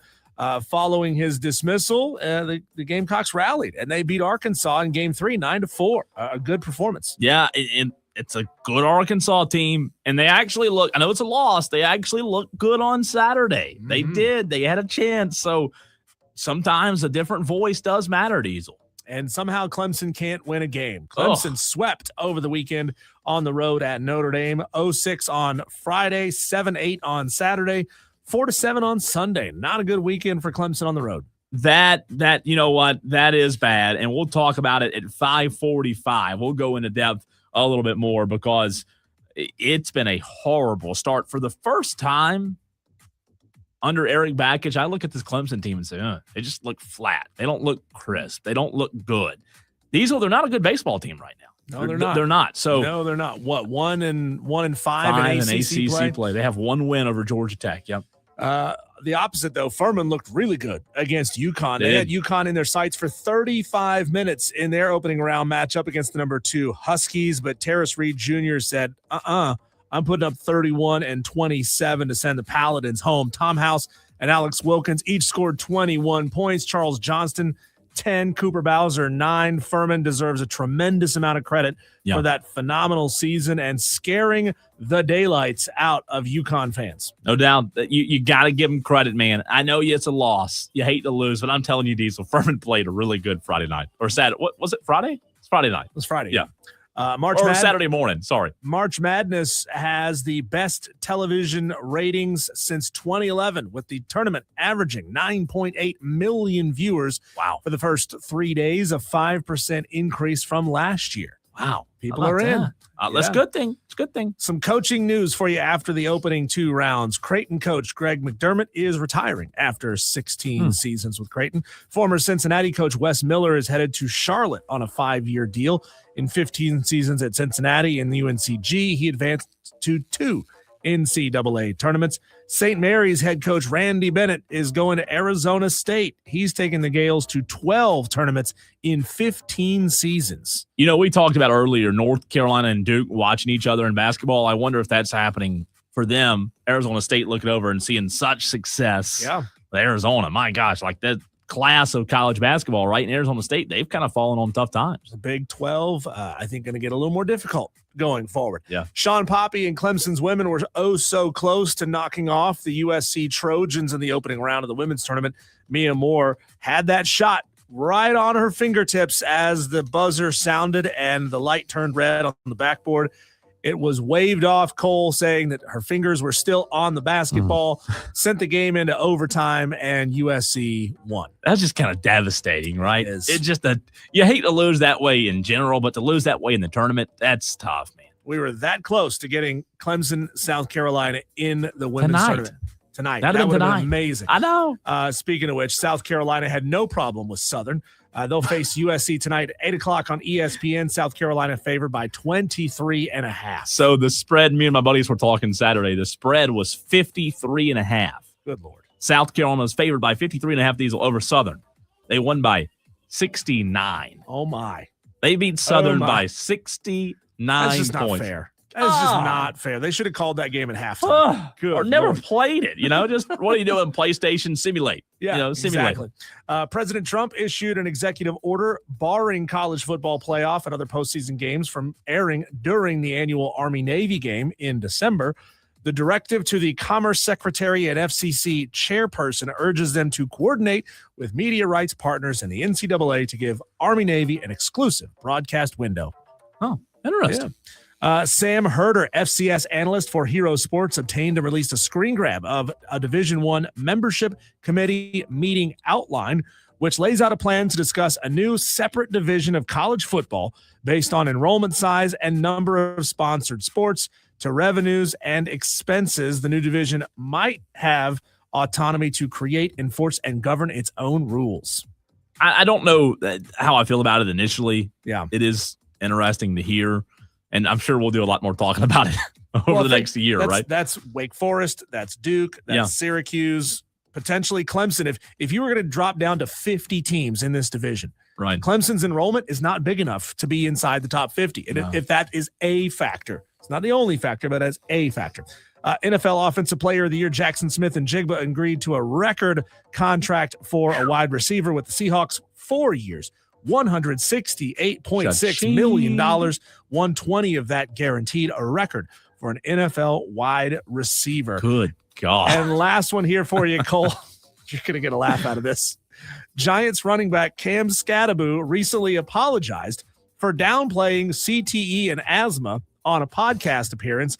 When he was asked what he thought about CTE, he said, it's just an excuse. I did see the audio, and I know it's terrible to say, but I did think it was funny. It was funny. I mean, how dumb can you be? Talking head injury, right. Cam Scadaboo saying, I don't think CTE is real. It's not a good look. Not a good look. Oh, one more for you. Yeah. The Hornets are on a 3-game win streak, and they're now 3 games over 500, 2 games back out of the 6th place final AQ spot for the playoffs. They'll be back in action tomorrow against Sacramento. You know, I was at a restaurant yesterday up towards Charlotte, and for the first time, and you don't tell me if you've ever heard this, for the first time, and I can't tell you how long, I was talking to another group of people who were waiting on the table. People were talking about the Hornets. Yeah. People were excited about the Hornets. It was crazy. I was like, what world am I living in? People were excited about the Hornets. You're basketball see teal and purple rolling around. I love it. Yeah. I love it. Tolos, it's over. Reaction Monday. What are you overreacting to? We want to hear from you. 844-326-3663. Phone lines are open. We turned it over to you to hear what your overreaction is. Diesel and I will have one as well next.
package seat to warm up a little bit. I mean, that's quite an overreaction, but that's exactly, Diesel, what this segment is for.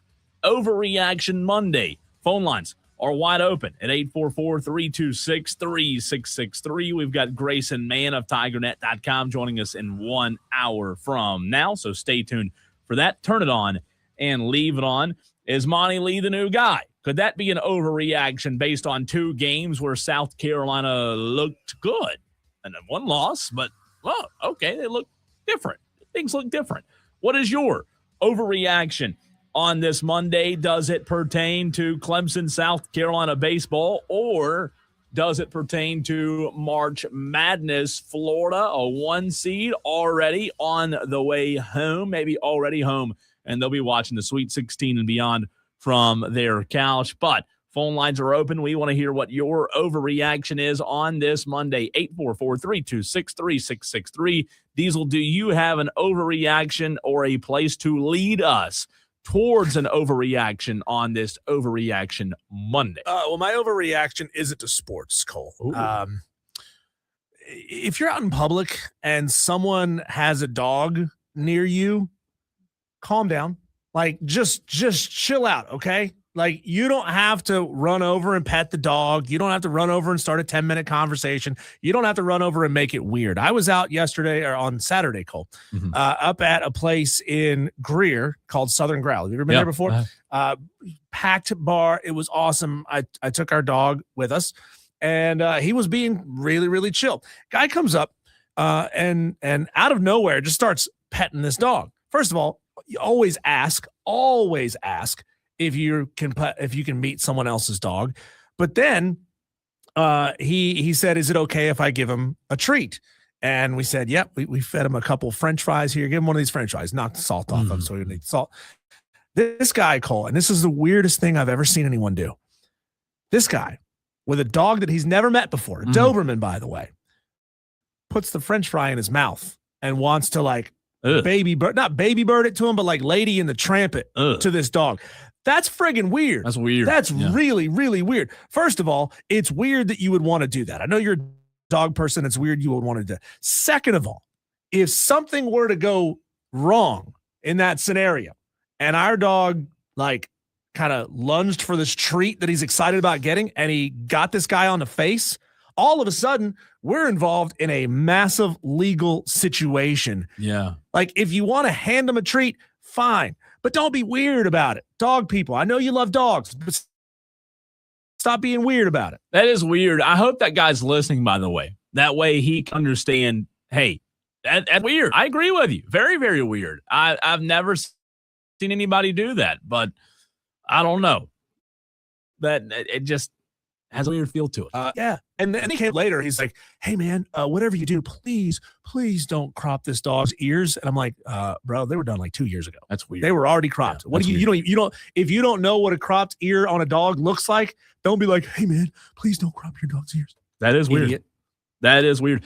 Some scores for you on the women's side of things in the tournament. Louisville leads Alabama 69-68. Virginia defeated Iowa 83-75 earlier today. 2 games happening right now. Notre Dame leads Ohio State 46-35. That game is underway at this very moment. Diesel and West Virginia, Kentucky just underway.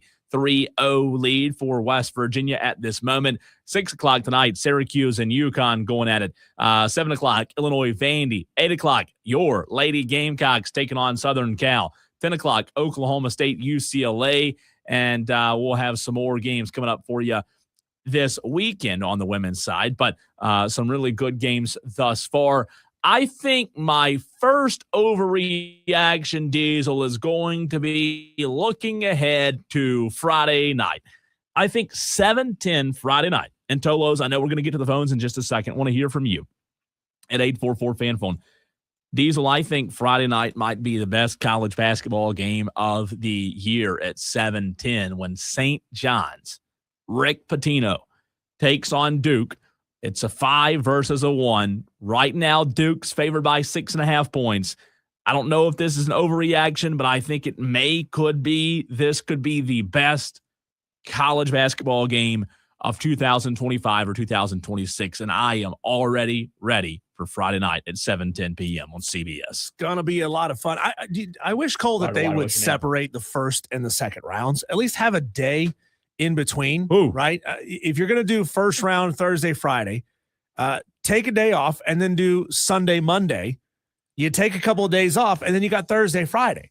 I'd rather see them take more time off. See, I like these guys. I like a little the back more to back. rest. I like the bam, bam, bam, bam. The excitement of it, the madness.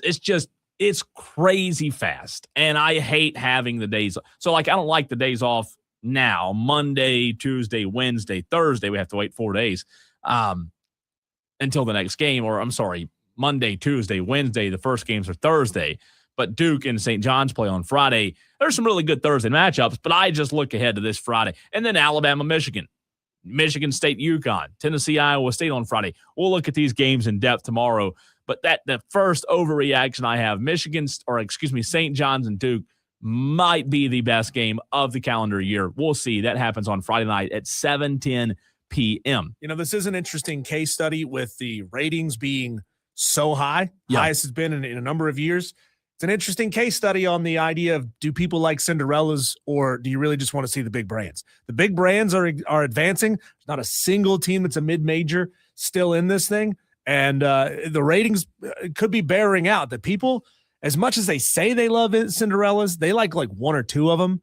They like one or two upsets, but they don't really want them to go any farther than that. Well, the ratings, I think, will always reflect the brands, because sure, Diesel, the brands do carry the fans, right? They carry the weight. And look, I like an upset here and there. I do. I like upsets, but at the end of the day, I want to see the best teams playing. Yeah. That's what I want to see. I think mid-majors, their fan bases really are alums and immediate family.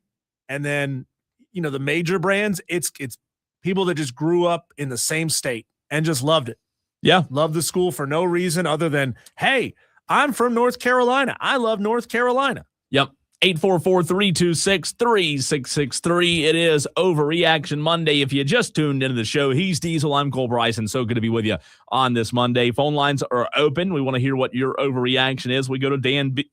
We go to Dan B first. Dan B, what is your overreaction on this Overreaction Monday? Tyler needs to let others win. Yes. Where was the bing bong, Cole? Oh. Bing Gosh. bong, bing bong. 1 second. Dan B. Ready, Dan? There you go. Hi, Dan. There you go. But yes, what are we doing? Is this now? I joked about it a couple of weeks ago when he won back-to-back. Now he's won 4 times. Michael Jordan, we get it, NASCAR. Like, he won the case, right? I'm not a conspiracy guy, but Dan, this is getting kind of ridiculous here. It sure is. But it was a good time. All kidding aside, though, Dan, all kidding aside, it is getting ridiculous, but it just goes to show how good of a driver Tyler Reddick is, and what he's doing right now is pretty fantastic. Yeah, absolutely. And Bubba was doing good at the beginning. He obviously fell off. I don't remember if he had an issue or whatnot. But yeah, 2311 is just killing it. Dan, what'd you think of that Wrangler paint job? Horrible. That's the wrong yellow. I don't get it. Was it really? Yeah, I saw photos of it. I didn't watch the race. Yeah, it was more of like honey mustard colored yellow. It wasn't like yellow like the old Wrangler car. But it was still cool looking, I thought, right? Sure. Are you sure you just didn't have the saturation up on your TV? I was there. He was there. Oh. That's fair. How was the environment, Dan? No, it was good. It was easy. Parking lot, everything was pretty easy getting out. Kind of was not great. That would have been like my biggest complaint. They kept some roads shut down. They made us like go way detour to get back to the interstate. But other than that, pretty good. The race kind of boring. There were no major cautions for cause, which always makes for a boring race. And when you're taking your daughter for her first race, you're kind of expecting some of that, especially at Darlington. So it was kind of a letdown there, but she had a good time for her first time. My son had a great time. Just had fun. So we all had a good time. That's awesome, man. Dan, by the way, what was your first race? Do you recall? Do you know what your first NASCAR race was? I went to the Texas race in 2009. Wow. Oh, cool. That's awesome. By the way, Dan, good to see you and the crew out at Rigsby's on Friday. Appreciate you guys stopping by. And thanks for the call, Dan. Yep, we'll see you later. All right, up next, Overreaction Monday, Diesel. The phone lines are starting to take hold now. 844-326-3663. What is your overreaction? On this Overreaction Monday, we go to Shane Barrett next. Shane, what is your overreaction? What is up, Cole? I am pulling a Dewey for my Overreaction Monday and firing everybody. Shout out Dewey. Dewey, drink an extra Busch Light for me today. First off, I want Alabama to fire Nate Oates. They won't because they won't hold him accountable, but his on-the-court results do not match the off-the-court stuff that he has had to deal with. Just look up the Brendan Miller, Darius Miles, I think, situation, and then obviously the stuff with Aiden Holloway. But he wins. Him be held accountable. But he wins. I don't care. People don't care about what happens jail. off the court, Shane. We don't care. People don't care about that. Fans only care about winning. Yeah, it's called sports washing. You know? Oh, I'm with you there. I know it will never happen. I'd love it to, though, just because I hate the guy. And then I need North Carolina to fire Hubert Davis. The Hubert Davis experiment, while obviously he's a great player for North Carolina, and he's in the North Carolina family, it's not working. He's missed the tournament or been eliminated in the first round in 5 of the 6 seasons. And the one thing that even at the end of the Roy Williams tenure that I didn't really understand is Duke goes out and gets the one and dones, the Cooper Flags, the Cameron Boozers, the Zion Williamsons. North Carolina, at the end of Roy Williams' tenure and into the Hubert Davis tenure, outside of Caleb Wilson, is not getting those players like I feel like they should be. So I'd like to see them go and hire somebody who is an elite recruiter and developer of talent, because that is the one cool thing I think about that North Carolina has over some of the Blue Bloods is that when they do get those guys, they will stay for more than 1 year. But do you give them a pass this year for Caleb Wilson being hurt? To an extent, yes. But they had a 19-point lead against VCU and blew Yeah, it's true. It's true. It's true. I think it was 20 points, actually. I mean, yeah, it was 19. Yeah. So no credit for VCU just being a good team. Like, I know it's inexcusable to have that happen, but I mean, VCU is a really good team that has gone on plenty of runs this season. Yeah, I don't know. If you have a 19-point lead, I'm with you. To hold on to that. Yeah, it's a big lead. It doesn't matter how good the team is that you're facing. Like, you can't let your foot off the gas. And that seemed to be what happened. Shane, thanks for the phone call, as always. Yes, sir. Shane Barrett. By the way, Shane Barrett also came out last Friday to Rigsby, so it was good to see him as well. 844-326-3663 on this Overreaction Monday. What is your overreaction, Tolos? We want to hear from you on the Joy Law Firm text line as well. Tom in Somerville, I'm sure, might have an overreaction or two. Tom, what's your overreaction? Hey, guys, I'm trying to figure this out. So, in the Fan Upstate Bracket Challenge, I'm at like 84, 85%. I'm in 34th place. Granted, there's a lot more people, like 100 and some people. Well, in another bracket challenge I'm in, I'm at 97%, but I'm in like 15th place.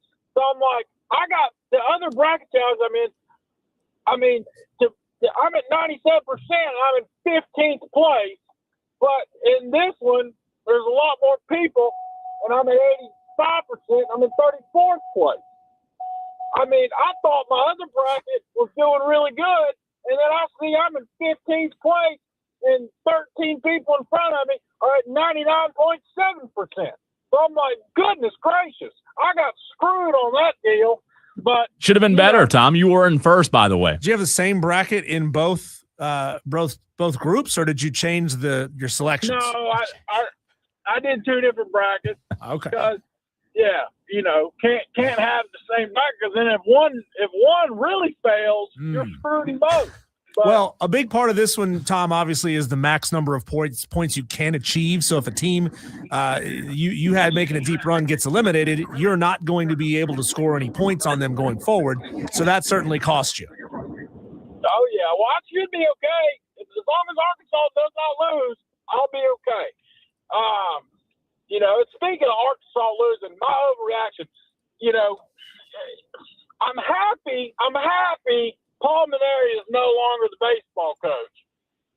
But at the same time, I'm pissed off, not happy, because they had that game on Saturday won. They had the game won, and they literally threw it away. I mean, you are one out away from winning that game Saturday. You lose it in extra innings. And of course, you win on Sunday just to rub salt in the wound, give you some sort of happiness. But they could have won that game on Saturday, and it ticked me off the rest of the weekend. Also, the Gamecocks basketball team and the Clemson basketball team, we got the same amount of NCAA tournament wins this year. I just want to throw that out there. It was a long year, but at the end of the day, we got the same amount of tournament wins, and it's a big old goose egg. Tom, do you want Monty now? I mean, what if he wins some games and they get out of this gauntlet where they have North Carolina? No. We're not doing this. We're not doing the whole Monty League. No. But what if he wins? I don't care. I don't care if he wins. What if he wins 25 out of the next 31 games, Tom? He can go be a good coach somewhere else. It is time to clean house. Clean house. Bring in, I'm a big Landon guy, and I told you this. My dream scenario in a perfect world, if I'm Jeremiah Donati, and you give me the power to make the hire, this is what I'm gonna do. I'm gonna call Kevin Snod down at Coastal. I'm gonna say, here's a check. You put your number on it. Whatever you want, you put your name, number on that check. You're the head baseball coach of South Carolina. You ask Matt Williams, the pitching coach at Coastal, what is Coastal going to offer you to be the head coach? And you triple it, make him come be the pitching coach, and then you call Landon over at North Greenville, and you say, hey, what is your salary? You triple that and say, come be our hitting assistant. Hey, Tom. Coach, whatever you want to call it. Serious question before we let you go. This is for you and Diesel. And I'm asking this because I really want to know what you think. Does Jeremiah Donati, this might sound disrespectful, but I want to know what your reaction is. Does Jeremiah Donati know who Landon Powell is? Honestly, I would be surprised if he said, yes, I know who that is. He's not from here. You know what I mean? Right. How is it possible, though, that he's been on campus for, a year and a half or so? Close to, yeah. One has – how would it be possible for no one to say, hey, we got this guy that won a title here. He was really good. He played in the major leagues. He's like 2.5 hours up the road in Tigerville. He's really, really good. You need to give him a call. Tom, go ahead. Last thoughts. Yeah, I'd just say, I don't know if they'll hire Landon as the head coach, but whoever the next head coach is, especially if it's a dude from Coastal, call Landon, make him the hitting coach, put him on staff in some capacity, and just get this thing rolling. All right? I think Kevin Snod, it should be the first phone call. Make the phone call, give him a blank check, and turn the program around. Monty Lee, thank you, but you can go coach somewhere else. Tom, thanks for the phone call. Good call, Tom. Buckeye Mike says, man, I wish Tom was passionate about sports. No kidding, man. Let's go to our last caller. Cocky. Last Overreaction Monday. Cocky for a reason. Been a while. How are you, pal? I've been good, man. How's it going? Good. Hope you are. Yeah, good.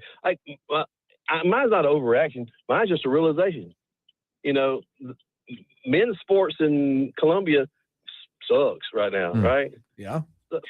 So let's rep the ladies. What's your name? Let's rep them. Okay. We had Dawn Staley on. We talk to Dawn Staley all the time. I know she's great. She's a go. She's a legend. Like I said, but the Clemson ladies basketball team, that was heartbreaking. But they pulled a Clemson. We know if they would have won that, if they would have won that game, they would have had the rematch against the Lady Gamecocks, tonight. Yeah, you're right. They could have played them tonight, but no, they pull a Clemson. Boom. Look at him bringing back Clemsoning. Cocky, Wow. thanks for the phone call. Thanks, man. Sorry about that. We got to go to TA. We've got 30 seconds, TA. We got to get to a guest. 30 seconds, real quick, TA. What's up? All right, good stuff. I can't help but mention that the Carolina coach would not know who Landon Powell is that played at the Carolina program, was AD. the first round. The AD. Well, AD, I'm sorry. Well, I'm he's not sorry. from You're right. here. He's not from here. But Landon Powell's name's got to be in that locker room picture somewhere. Yeah. And it's harder to me to win a D2 national title because your talent, you're limited in the talent you can recruit and bring in. So the lower you go, so to speak, as opposed to the higher you go. Good point. To me, it gets harder. So I think Landon Powell is a viable candidate to be the Gamecocks head coach. And y'all have a wonderful show. Thanks, TA. Appreciate you. It's possible. Look, I turn down a road every single day, Cole, to go to my house, and I don't know what the name of the road is. Yeah. Every day. I asked that, and I know we could probably spend 3 more hours this week on that one question. I just ask it because I just wonder. Like, I know TA's right. He should know, but does he know? I don't know. We'll talk about it more. Thanks for the calls, Tolo. Sorry we had to cut short. We do have a guest coming up in the very next segment. Grayson Mann of TigerNet.com going to join us to break down the basketball loss, the men's and women's basketball loss, and crazy things happening in football. Well, that's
you're here, Cole, our next guest is big timing us, pushing us around, telling us when he's going to come on our show. Grayson Mann of TigerNet.com. Been working your tail off these last couple of weeks, Grayson. What an absolute road warrior you've been.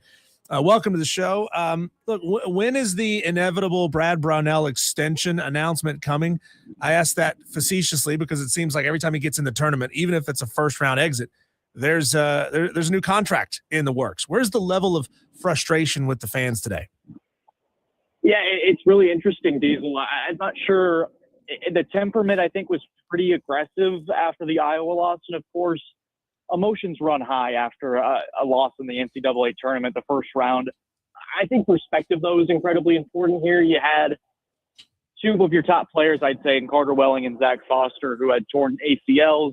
And I think we've tried to do a good job here, at least on the beat side, of kind of explaining the ceiling that this team had entering the tournament. I think a first-round loss is disappointing given the circumstances, but Iowa, again, proved capable against Florida last night. So I don't know what type of silver lining, if there is one, for Tiger fans right now. So the way I categorize it is it's a disappointing finish, but I think another pretty remarkable season given the tools that Brownell was given entering this year. And Grayson, I agree with you. My question regarding Brad Brownell is how do you weigh what happened this year? Like old teeter-totter at the playground, right? Like one side, I believe there's a large contingent of fans that believe Brad Brownell did a great job and over-exceeded expectations this year based on the talent that he had. But the other side of that teeter-totter, Grayson, is the fact that, well, Brad Brownell is responsible for the talent on the team. So why didn't he do a better job in the offseason? And you mentioned some injuries there, obviously important. How do you weigh that conversation of Brad doing a great job, but also knowing they've got to have more talent, especially just at the guard position?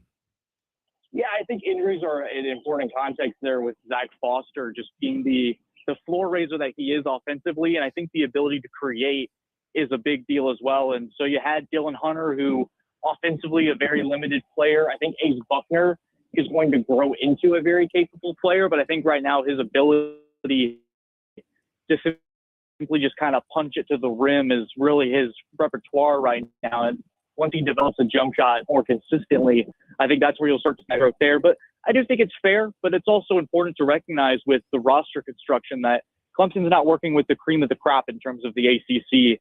It's my understanding that they're close to the bottom, if not very close to the bottom in terms of NIL and what they're able to really spend on that trail. So really when it comes to portal players, there's a really certain player that you're able to bring on. And so while they've had their wins, they've certainly had their portal whiffs. And so I think this was a mixed bag this year for sure, but it really is, I think, a serious blow when your top portal player in Carter Welling a week before the NCAA tournament tears his ACL on what was a serious freak accident on that drive to the basket against Wake Forest. Could they have been to the Sweet 16? Could we be talking about something completely different? I don't know. It's probably not fair to speculate, but I think it's fair to be frustrated, but also there were some circumstances working against this team from the beginning, even before the injuries that they had to deal with. Grayson, what can you tell us about, kind of the nuts and bolts of how getting into the tournament and playing in that game, how it can affect Clemson's NIL budget next year, how it can affect their rev sharing percentage of that money that they get? I mean, is there any kind of apparatus in place that says if you achieve this, those metrics will change by that amount? Or is Brad Brownell going to have to be in the 80s office, begging for more cash? Yeah, I think we had talked about this last week where Brownell's, I think, going to be working with a fixed number, and it comes down to fundraising and a few other factors. The ACC Success Initiative might be one that Clemson can pull from, making the ACC semifinal this year, and then, of course, making another NCAA tournament, no matter how far, is a certain boost in terms of dollars. So, yeah, it's a fixed number, and as far as I'm aware, I'm not sure there's one where they sort of allocate the funds based on results, if that's where we're trying to get at there. So I think it's a complicated road that he has to navigate. He certainly expressed that in the best way he can, and so maybe this offseason you sort of take a grander look at it and say, what could you do with a little more? When I really feel like Brownell this year, he was working with less than maybe the last 2 years where they made the Elite Eight and had that 27-win team that fell in the first round to McNeese. Grayson, other than what Sean Poppy and that program did, when you talk about Brad Burnell and not having the funds, to go get the top talent in the country, the talent that Michigan has, the talent that St. John's has, and then you also look at football struggling recently, and you also look at baseball in the first 2 weekends just not looking real competitive against ACC schools. Is it fair to say that Clemson, in your mind, just is behind the eight ball from a totality standpoint when it comes to not having the funds that a lot of these other programs do?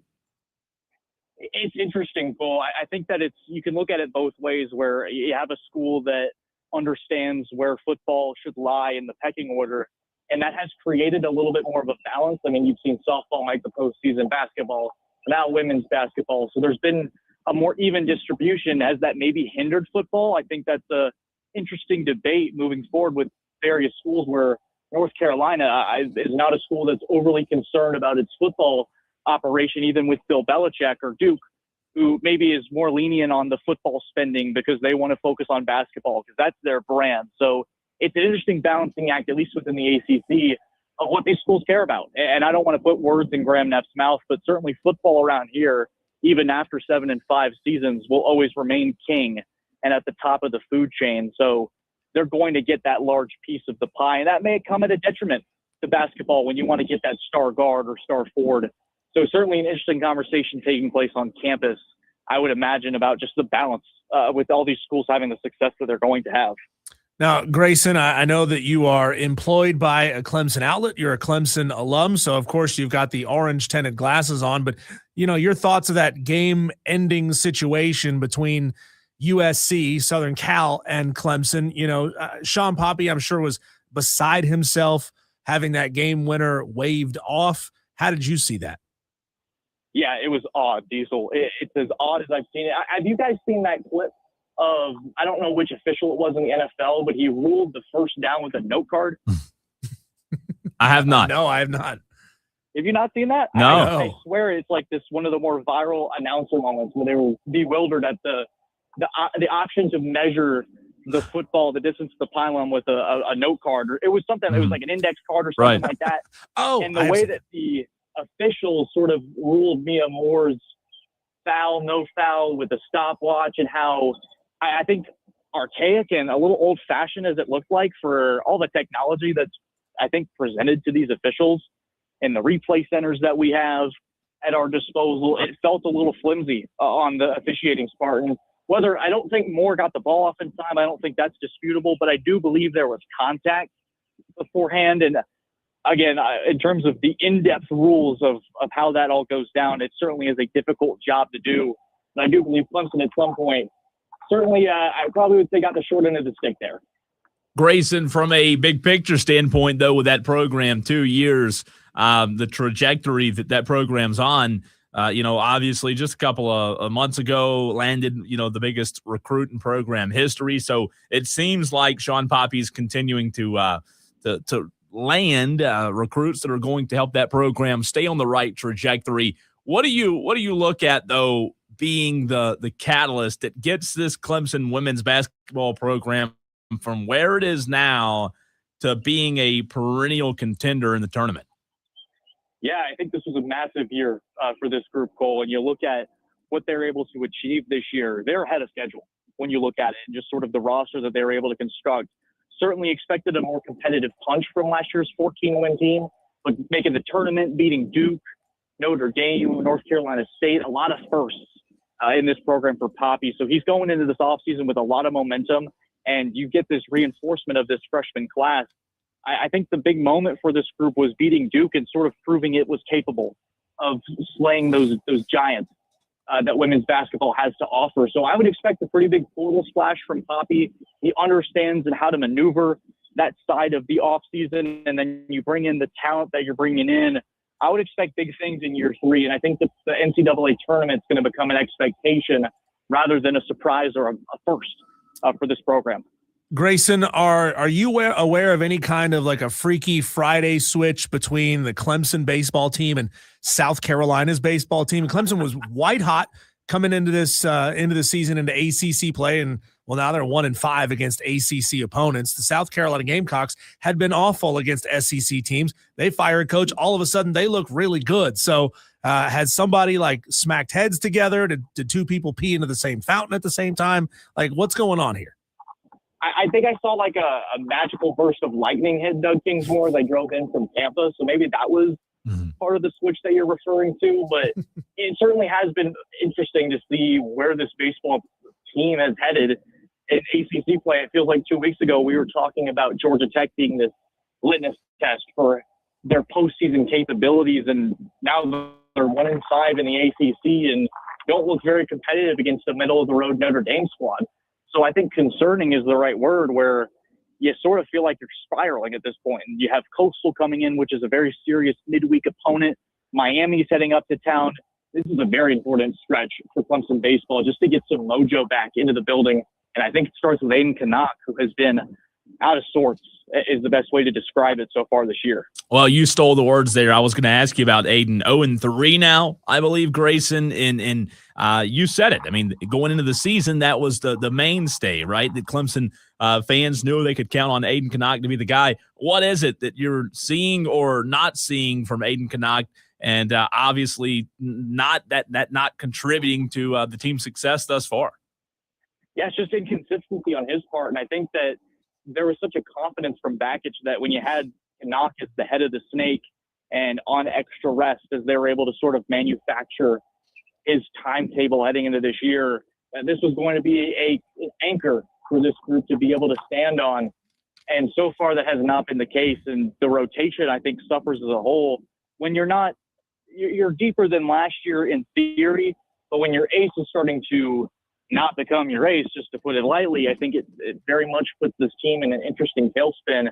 And I think we've seen that reflected, and you have to sort of push everything up a bit with this pitching staff. And so with Canuck's struggles, you got to look at Friday with Miami as this point of, if there's another game where he's having to be pulled early and the inconsistencies there, I think you have to start considering a switch up to this weekend rotation to try to just insert a little bit of life onto who's going to be on the mound on Fridays.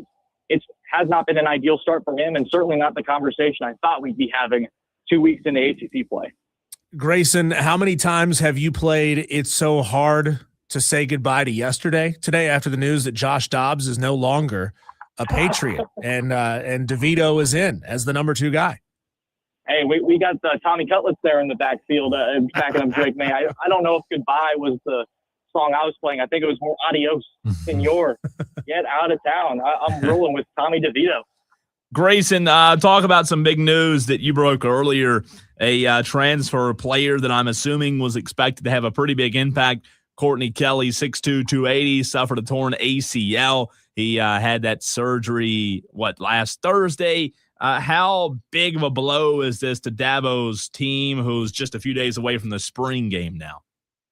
Yeah, it's a big shakeup to this defensive line rotation. They're going to get a little bit of help with Berberia coming in, the SoCon addition, or the JUCO edition that they're going to be bringing in this summer. But overall, Kelly was going to be this really, I think, twitchy defensive lineman, this change of pace guy that you could throw in there.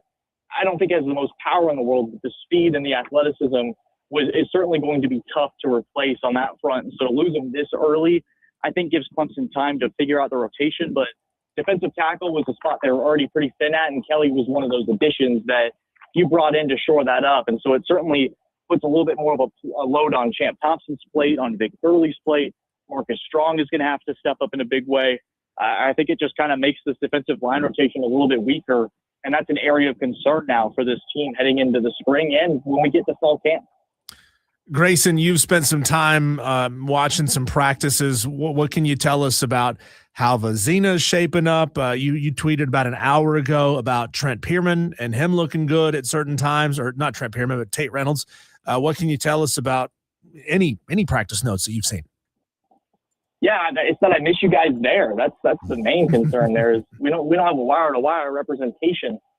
Tell them to move practice. Tell them to move it. Yeah, if they can move practice to our parking lot, we'd be happy to be there.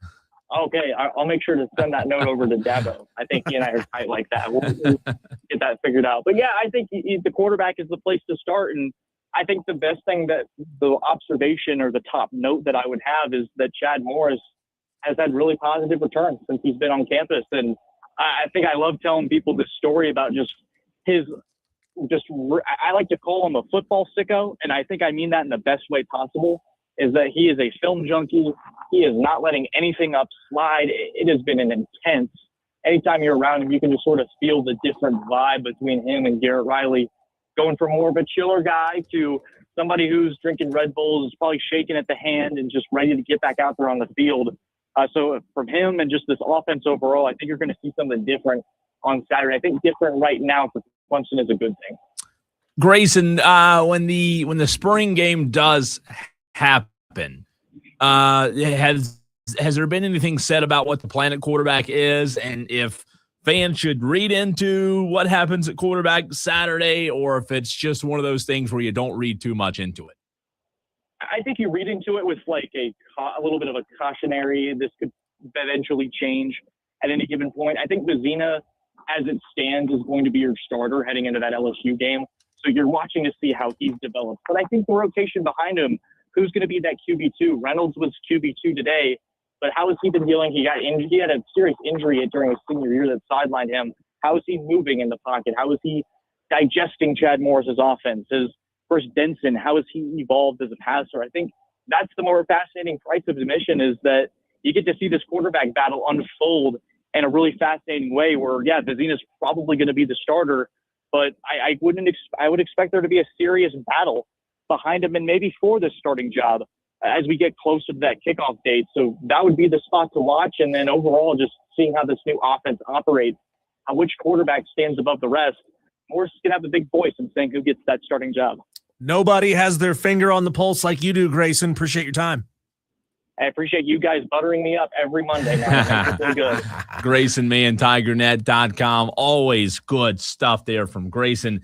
And, it's interesting, like on the Clemson baseball front, real quick, Diesel, before we run to a break, because we're going to jump back into Pulmonary side of it from South Carolina in the next segment. But Clemson baseball, I don't know that, like, you and I are big picture. We talk about funds. We talk about the money, the NIL, and Grayson just mentioned that basketball doesn't really have the NIL like a lot of these other programs. I do think it's tough, though. How do you separate that from judging Eric Bakich as a coach? Because they've been competitive every year he's been there. Like I said, this is the first year Eric Bakich's team just hadn't looked good, Diesel, since he's been at Clemson. Yeah, it's a good question. It's, isn't it interesting that through all of this, through all the changes, NIL and rev share, it's kind of status quo, right? For a lot of schools. North Carolina and Duke are going to invest in basketball. Clemson is going to invest in football. And that means the other programs are going to suffer. Even when there's all this extra money that has to be spread around and moved here and moved there, they're just they're still kind of doing it the ways they always have, just with a bigger pot of money. Well, I did ask this question. Want to dive back into the South Carolina baseball conversation, though, Diesel, in the next segment. During Overreaction Monday, I asked if Jeremiah Nottie even knew who Landon Powell was. Your reaction, Tolos, to the news over the weekend that Pulmonary is out at South Carolina. If you just tuned into the show, and a lot of you getting off work right now and just now turning it on, but we'll dive back into that. Pulmonary out at South Carolina. Our reaction and what they should do, that's next.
Well, the big news, other than March Madness, Tolos, if you just tuned in, maybe you're getting off work late on this Overreaction Monday, Paul Mainieri out as South Carolina head baseball coach, Diesel. And, we've talked about it all year, and last year especially, but Paul Mainieri, something just never seemed to click at South Carolina. I think you could probably attribute it to several things. Number one being his age, right, and how he can connect with the modern young player, also being out of the game.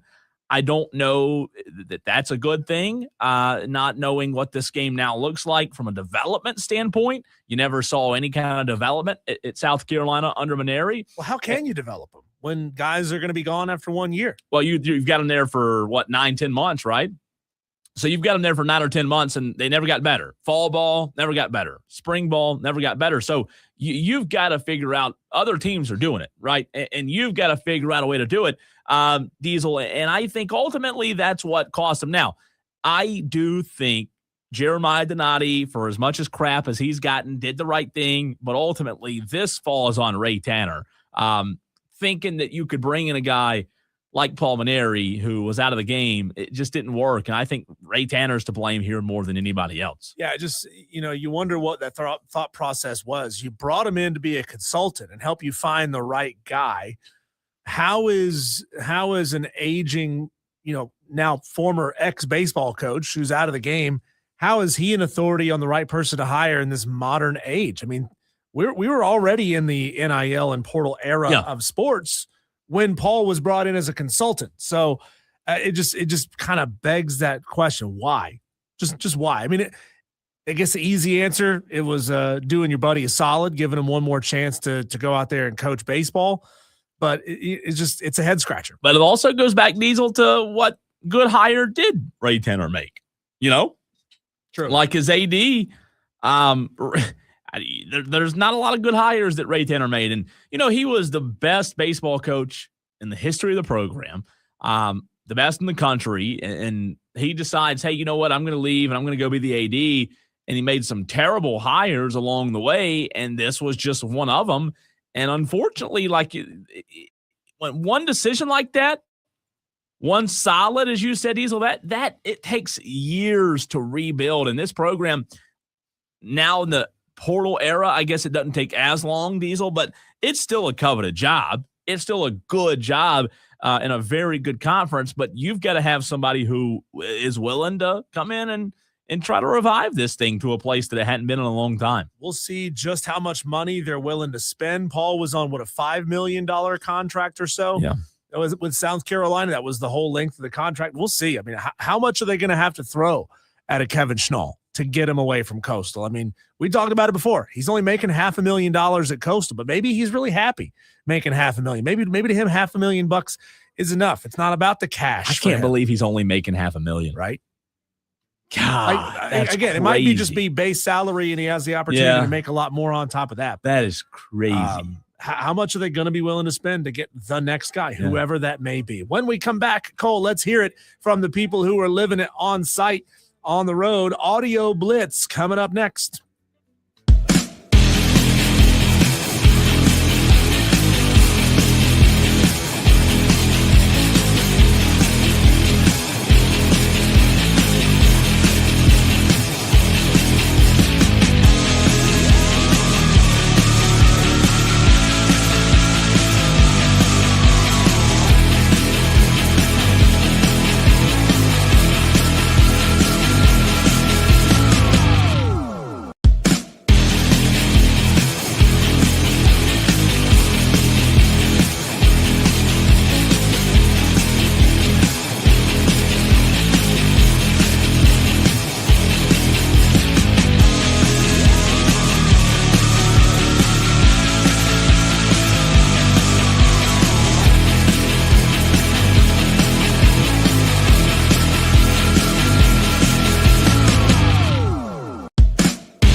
Texter says, how much would it cost to get the Coastal Carolina coach and his entire team to just come to Columbia? Why don't we just try that? There's a technical term for that. It's called the whole kit and caboodle. Yes. Just take them all. I love it. That's a great philosophy. Just try it. See if it works, right? Hey, if Buy they 'em. do hire Kevin Schnall, there's a good chance he brings a lot of those guys with him over You from would Coastal think, right? Carolina. We'll see how this thing plays out, Cole. We're not going to know till the end of the season what's going to become of Monty Lee. But Monty Lee is now the head baseball coach, at least on an interim basis in Columbia, and here he is. Real quick on that. Some breaking news just now over the break, Diesel. He has announced some staff changes. Let's get to this real quick. Breaking news. Monty Lee has announced the following staff changes effective immediately. Chris Gordon will transition from his role as Director of Operations and Player Development to serve as an on-the-field assistant coach. Stuart Lake, a former Gamecock assistant coach back in the Landon Powell era, will take over as Director of Program Development. He was at College of Charleston, Ole Miss, Citadel.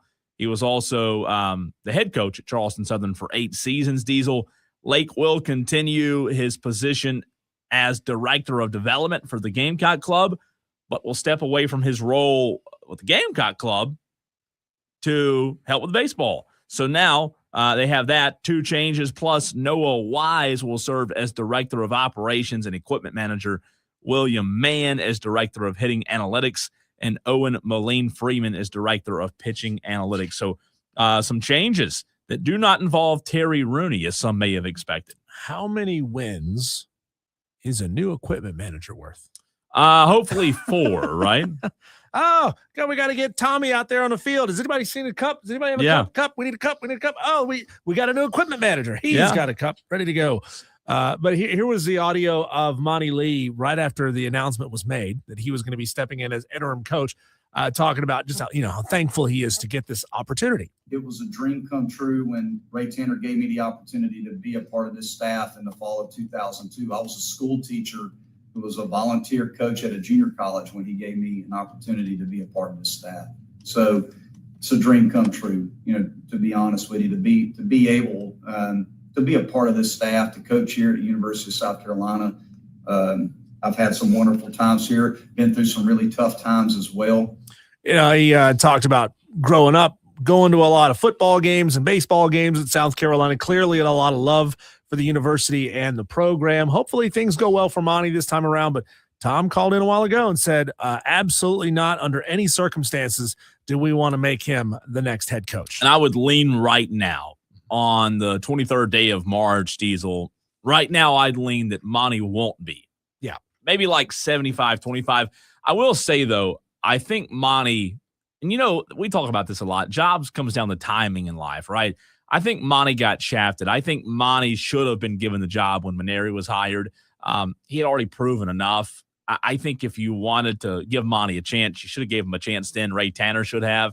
But then Ray got blamed for bringing in a good old boy when he brought in Holbrook. That didn't work. So Monty should have already had his chance, in my opinion. Some more audio for you here, Cole. This is a phenomenal piece of audio. Now, this is a little bit old now that we're through the second round of games, but still funny. We haven't had a chance to play it on the show.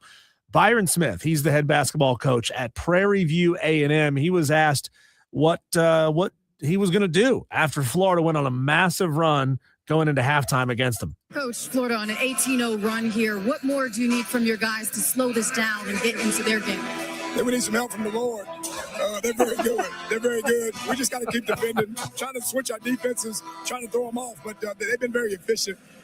So we just got to keep plugging away and try to get stops, try to keep them off the glass. They're very, very good team. You do kind of feel that way sometimes, don't you? Like there's nothing we can do. And Florida was keyword was they were that good.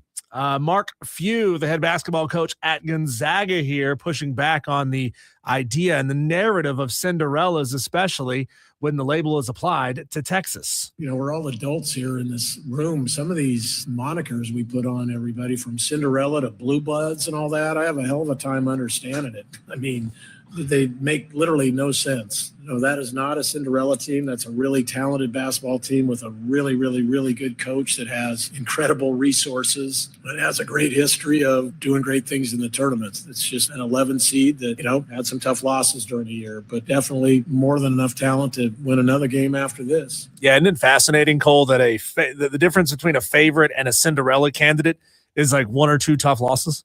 And the logo. Yeah, that's true. And I like Sean Miller a lot. I think he's done a great job. I just don't. I agree with few that I don't think Texas was a Cinderella. I mean, there is Cinderella's a Cinderella, and if some people mislabel it, that's probably their fault. But for the most part, I think like the blue blood, that's what makes March Madness fun, though. I understand his sentiment, but that's what we all love about this time of year. So I told you after VCU upset North Carolina in Greenville for their following matchup against Illinois, the band director at VCU wore a Michael Jordan North Carolina number 23 jersey to poke some fun at North Carolina fans. This is Ian Eagle on the broadcast commenting on his choice in attire. VCU Peppers.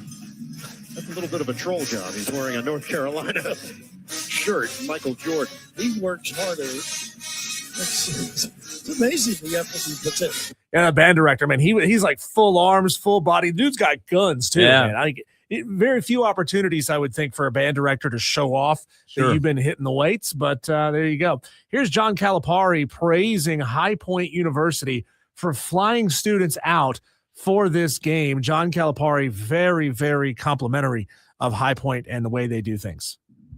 If you want players to be empowered, they got to know that there's a commitment to the players. We have that at Arkansas, and you have that at High Point. They are committed, which is why you have a chance to win championships. If they're not committed, and now we got to be good stewards of what they give to us, and we got to make good choices. But if we don't need to be a steward because we don't have enough to be the steward we're with. Or you're not going to have enough guys to do something. And I said, and I bragged on High Point because they have a president that is about those students. That's everything they do is about those students. You know what? They're empowered. Their students flew them out in a plane. How many came on a private plane, chartered? I'm going to ask him, can he charter me somewhere? But again, I love to see it, and it proves my point. Administrations win championships. Coaches win games. In this era of NIL and all the other stuff, I'm telling you, if you're not totally into it and they're not committed, you're not winning now. I love that. Jeremiah Donati, are you 100% committed? Listen, as an administrator? That's true at the high school level, the college level, every level. And in pro, it's just translated to organizations win championships. My Cowboys have been a great illustration. We've had good coaches. He's 100% right. It is all about the admin. And I love that audio. I really do.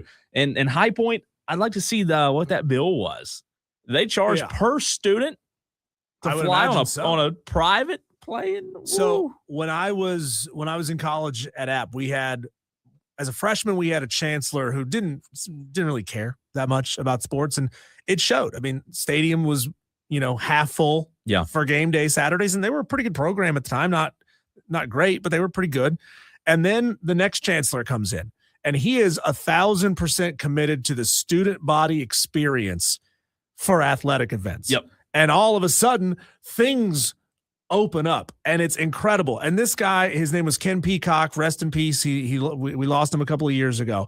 This guy was the guy that used to bring the national championship trophies in his arms to games and say, I want all the students to come up and spend time with him, take photos with him.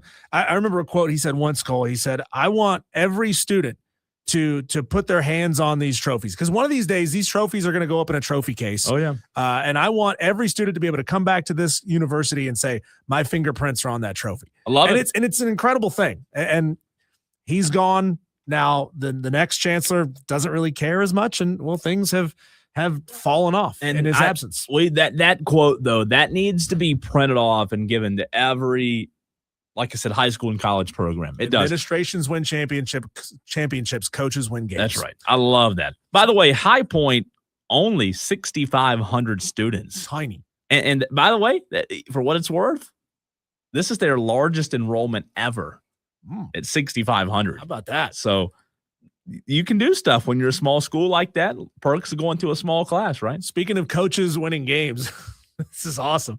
Somebody asked Mick Cronin from UCLA, who we all know is a little ornery sometimes, about the narrative that he and Dan Hurley, who they faced off, he and Dan Hurley are a little not fun to be around, not fun to be in press conferences with. And he sort of echoes that sentiment, but in a very different way. Over the years, it's no secret that you and Coach Hurley have kind of caught heat from the media about the kind of sideline What are you demeanor. talking about? Sideline demeanor, working officials. Have you given me heat? I haven't. So that's why you're the only guy I pay attention to. Okay. Well, nobody else even comes. National media. National media. Well, I mean, I respect you. Come to the game, so I respect you. You know, at least you're there. I mean, people that aren't there. I know you don't care about it, but do you think it's fair that you have? It's ridiculous. Everybody needs to get a life, bro. Get a life, man. Come on, man. Get a life, bro. You want to win big, but you think Coach Hurley's not supposed to be intense, but you want to win. Come on, man. We're not coaching little league, buddy. Everybody doesn't get in at bat. You know, come on, man. Paying us a lot of money to win games. Love it. Love it, man. I mean, you got to go into an interview with Mick Cronin with your boxing mitts up. You got to be ready to take. He's going to interrupt you. He's going to talk over you. He's going to talk down to you. He's going to be a total ass, but you got to be ready for that. He is a male version of Kim Mulkey is what he is. That is exactly the way she acts. Fantastic. Yep. Draw. That's Kim. Here's what it sounded like, Cole, when Vandy was that close to beating Nebraska. Man that catches it deep. Vanderbilt, no timeouts. Half court heave. Tanner in and out. And Nebraska is on to the Sweet 16. You very rarely 27 points tonight. If that goes, it's one of the greatest shots in the history of the greatest sporting event on earth. And it did everything. It did everything but drop. That was brutal for that Vandy player. The best part's the mic on the rim. You can hear it. I mean, you can just hear that it rimmed out. Man that catches it deep. Vanderbilt, no timeouts. Half court heave. Oh! You could just hear it. It rimmed out. I mean, you can literally visualize in your head what the ball did, right? But wait, he's right. It was very, very close. Way too close for comfort, I'm sure. But you gotta credit the other team, man. At the end of the day, you got to give them credit. And the last piece of audio I got for you, Utah State eliminated by Arizona in round 2. Here's their basketball coach, Cole, talking about exactly what kind of commitment they were able to achieve from last season to this season. This is Jared Calhoun, the head coach. Back in the day, it was, what's your practice facility look like? What's the arena? Are you chartering? What's the deal? Now it's, hey, what's the budget? We went from $80,000 last year, probably the lowest budgeted team in the country to get an at-large bid, to this year to 2.4. We tripled it. I'm not, shedding negative light. We just weren't ready to do it. Our university didn't share revenue this year, so we opted in, but we got $0 from the university. So we knew as a staff, we got to spend about 70% of our time in the off season fundraising. And then I had to really convince my wife that, hey, if we're going to ask people for money, we got to donate ourselves. So we ended up doing $150,000. I think we were the second biggest donors this year. Wow. With NIL. That's the world we live in. 2.4 That's the world. Up from 880,000. I mean, people were giving, Mike Norvell a lot of crap. That's right. For donating some of his own money and his own salary to NIL. And here you go. I mean, 150,000 versus whatever millions Norvell was throwing out there. But still, it doesn't get publicized. That's a great thing to see a coach invest like that. But you know what, though? Clemson, and I know we asked Grayson Mann about it. Clemson's in the same boat, in my opinion. They are. There are a lot of Clemson fans out there, and I know a lot of them who are diehard. I'm at every home game. We're tailgating. We're there, win or lose, right? But those fans, Diesel, here's where we are. That's great that you're a member of IPTAY and you pay your whatever $500,000 a year. That's fine. But you're not really contributing anymore. You're not. The ones that are showing up, the ones that are paying thousands of dollars, and I know them that pay thousands and thousands every year to go to home games. How much does it cost for the tickets, parking passes, tailgate spot, then your IPTAY membership? Same thing with Carolina. You're still not doing anything. Congrats. You filled up a seat. We've got $5,000 from you. But in terms of helping our success, those fans now have to understand that they're not helping. It's now up to the fans and the fundraisers and the coaches. Dabo's going to have to start giving. It's wild, but that's the time we're in. Diesel, a buzzer beater for Rick Pitino and St. John's. You saw it. I saw it. It was incredible. And by the way, we're going to continue the audio blitz after this break here in just a few minutes. This was post-game, maybe the funniest audio you'll hear all week after the buzzer beater when Dylan was asked if this was his first one. Buzzer beater, or have you hit something like this before? This is my first one in college. First one. What'd you do in the NBA? Well, I'm saying I played in high school and middle school, coach. I didn't just start playing ball. Rick Pitino, what'd you do it in the NBA? When he was asked Diesel if it was his first buzzer beater. One more time. Your first buzzer beater, or have you hit something like this before? This is my first one in college. First one. What'd you do in the NBA? Well, I'm saying I played in high school and middle school, coach. I didn't just start playing ball. I love it. I love Rick Pitino. I know Rick Pitino isn't the most likable. I love it. I think he's great for the sport, and I hope he gives it a few more years. What about this radio call? Is this too much? Does this make your ears bleed? This was Nebraska radio, Diesel. And again, not trying to be rude, but this is maybe people think of when they hear me, but a tough listen a little bit. A raspy radio call. Rebound Nebraska. Huskers have it, 9 seconds left to go. What across the timeline. Price.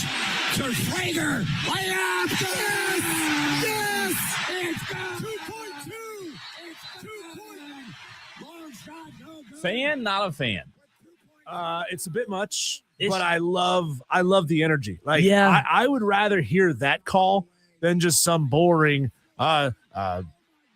drives down the court, layup, good. Oh, we've taken the lead. We've taken the lead with 2.2 seconds to go. I'd rather have that. I agree with you. It's just a unique, raspy call. One more time. Price to Schrager. I've never. It's the yes. That's funny. It's like a dog that's losing its mind, barking its head off. And you can literally in real time hearing the audio, you can watch his head bobble. I mean, that's what it sounds like. What I want to know, Cole, is how much money did they spend on the microphones that they're screaming into at full volume, and it still sounds amazing. They don't have those things overmodulated, do they? No, they do not. I'm telling you, it's crazy, right? No, they do not. It's crazy. The audio blitz continues next.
Well, Diesel, you know, we had a caller about a month or two ago that called into the station and brought up what's happening with Greenville Pickens Speedway. Remember that call? I forget the guy's name. I do. But he did call in, and it's been a local story as of late.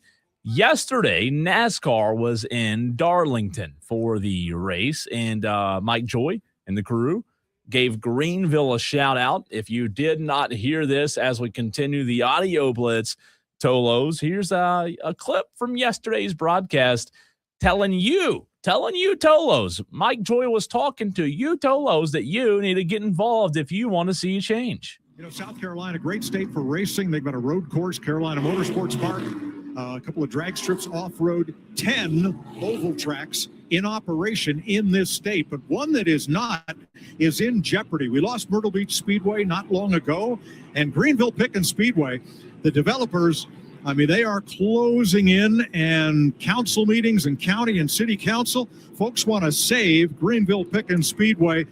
You need to get involved, and you need to go to these government meetings because racetracks don't vote. If you're going to save the site of the first live televised NASCAR race in full, you need to help out.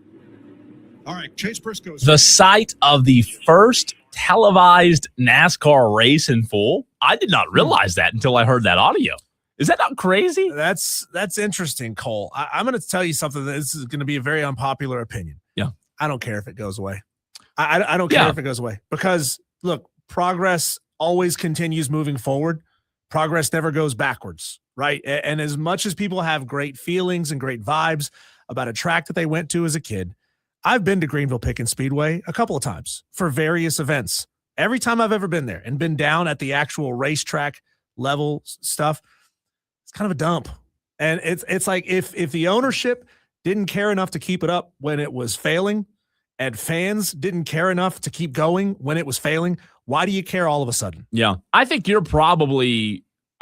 lot of people probably don't care if it goes away. I don't want to see it become another neighborhood. Yeah. I don't want to see it be that, but I just, when something has run its course, just let it go. You probably have to be a diehard local dirt track road course fan that had some kind of involvement with Greenville Pickens Speedway to care.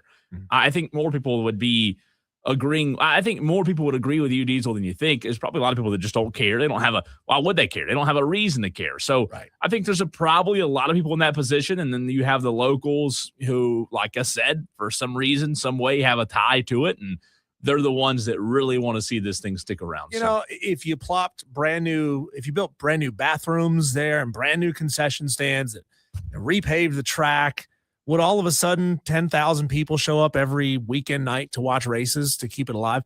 Probably not. Yeah. You know, it just is what it is. I hate it for it, but it is what it is. Mike Joy's right, though. You've got to go out, and if you are one of those that wants to keep it around, you've got to get out and vote. And I love the line that he's had there. Racetracks can't vote. That's a pretty cool line. Pretty cool line there. Racetracks cannot vote. Diesel, let's go from local racetracks to socks. Socks? Red socks? White socks? No, like on your feet socks. I'm not wearing any socks. Well, maybe this audio will convince you to. Peter wears the same socks every single game. So this is Miami of Ohio Superstitions, Diesel, from their players post-game. Peter wears the same socks every single game. The same ones. Disgusting. They are washed, though. Every single game they're washed. They're clean socks. There's some holes and loose threads in them now. But Brant's, I think, is a little crazier. He eats candy, almost a bag of candy before every game, which is, I don't know how he does that. Yeah, I mean, it's something I just started, and then we didn't lose. I was like, not going to stop now. There's nothing nasty about wearing same socks if they're washed. No, there's nothing wrong with that at all. What are we doing here? I mean, like, the superstitions, did you play baseball growing up in high school? If you were on a winning streak, you never washed your socks until you lost a game. Yeah, I mean, it's superstitions, right? Locker room stunk after that. I don't know. I don't get it. We got to get to Hubert Davis. So a couple of clips here. These are a tough listen because Hubert had just lost. You can tell, is the writing on the wall when you hear Hubert? That your team got a little bit tired there? I did not. I didn't. This was after a 19-point loss. Why did you go to just a six-man rotation in the second half? Because that was my decision. Coach. What do you think went wrong? What do you mean? Hubert, the free throws again, as you mentioned, a little bit of an issue tonight. Why do you think that was such an issue for your team throughout the season? That's a great question. I mean, we work on them, and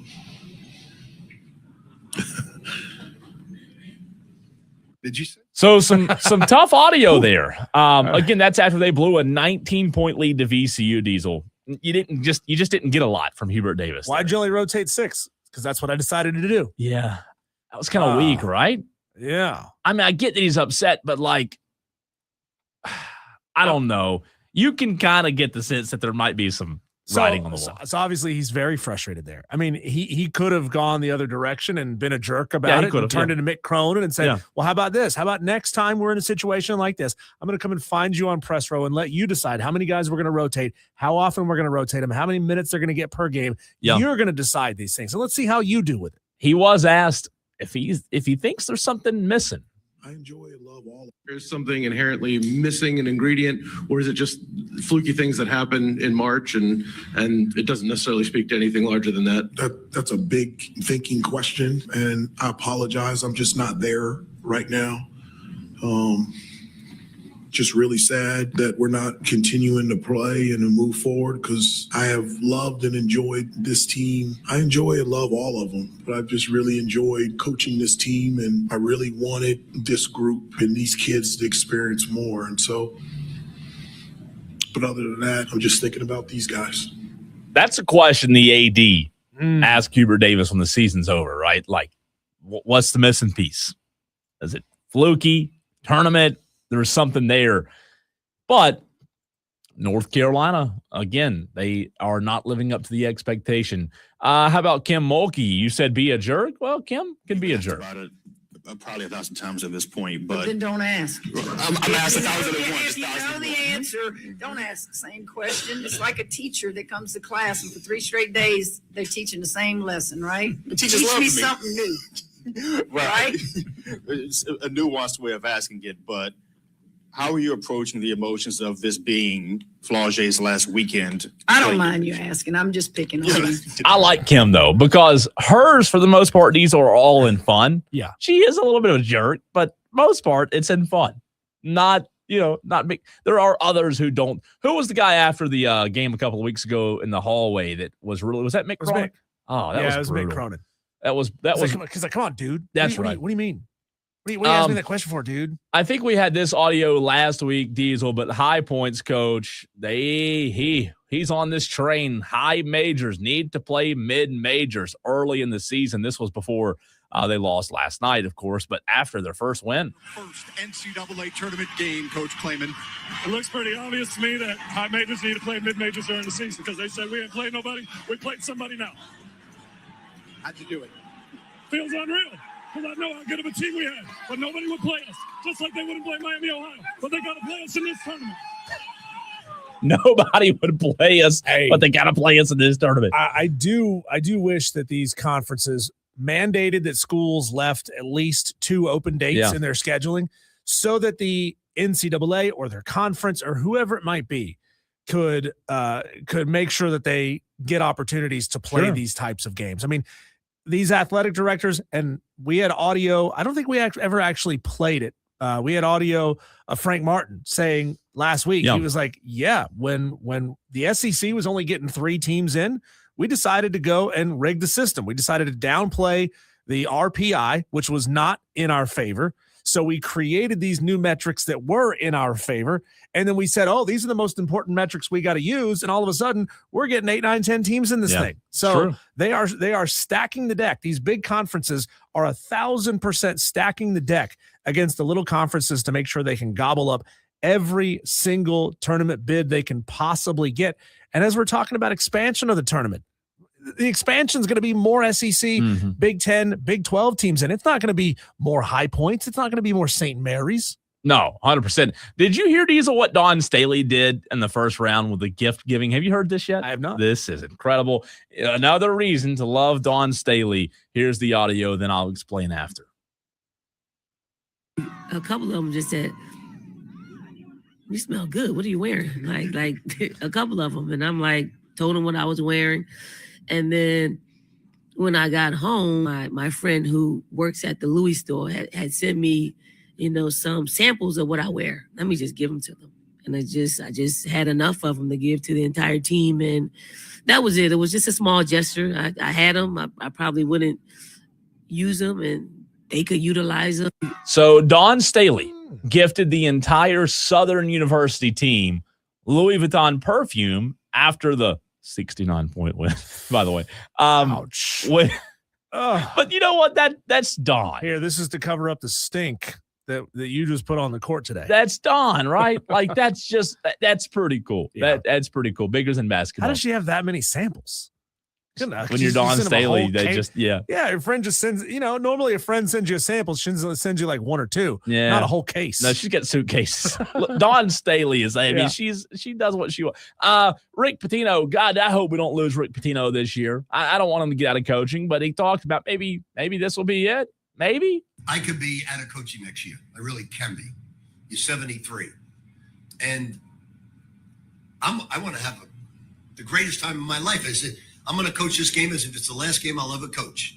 Then if we're good enough to win, it's going to be here. And if it's next year, I'm going to coach next year as if it's the last year I'm going to be on earth. And that's the way I coach. But I also appreciate the blessings I've been given by being allowed to coach this long, because it is a blessing to be at St. John's coaching where you grew up. It's a blessing. And by the way, I don't think he's given enough credit. Rick, they were horrible. St. John's was horrible before he took that job. And in just a couple of years, he's got them in tournaments twice. I mean, like, it is an amazing coaching job what Rick Pitino's done. Yeah. Tremendous amount of credit. He's the perfect guy for the job. He is. He fits the personality and the culture of that program so well. He's the right guy for that job. Here's what it sounded like when Tyler Reddick won again for the fourth time yesterday. Clean air in front of him. Don't even push it. Push the clutch in if you have to. Goes back. Huge lead. What a drive. Who was it early in the day said, good thing this isn't a 500-mile race? I'd say everybody right about now. That's a dominant day. Tyler Reddick coming around for his 12th career win, coming off a 2-race winless streak after winning the first 3 of the season. A 2-race winless streak. What a great call. Isn't it? Couldn't you argue, though, that this could be a good thing for the sport, and the fact that we haven't had, that many dominant, they could win any race at any time drivers in a while. You got to go back to Jimmy Johnson. You got to go back to some of the others before them. Before him was Jeff Gordon. Before that, it was Dale Earnhardt. Before that, it was Richard Petty. You never count those guys out, because they could come in and win a bunch of races in the same year. We hadn't had that. Well, no, I think it is good, but I think it's even better that maybe the biggest icon in the history of sports is attached to it.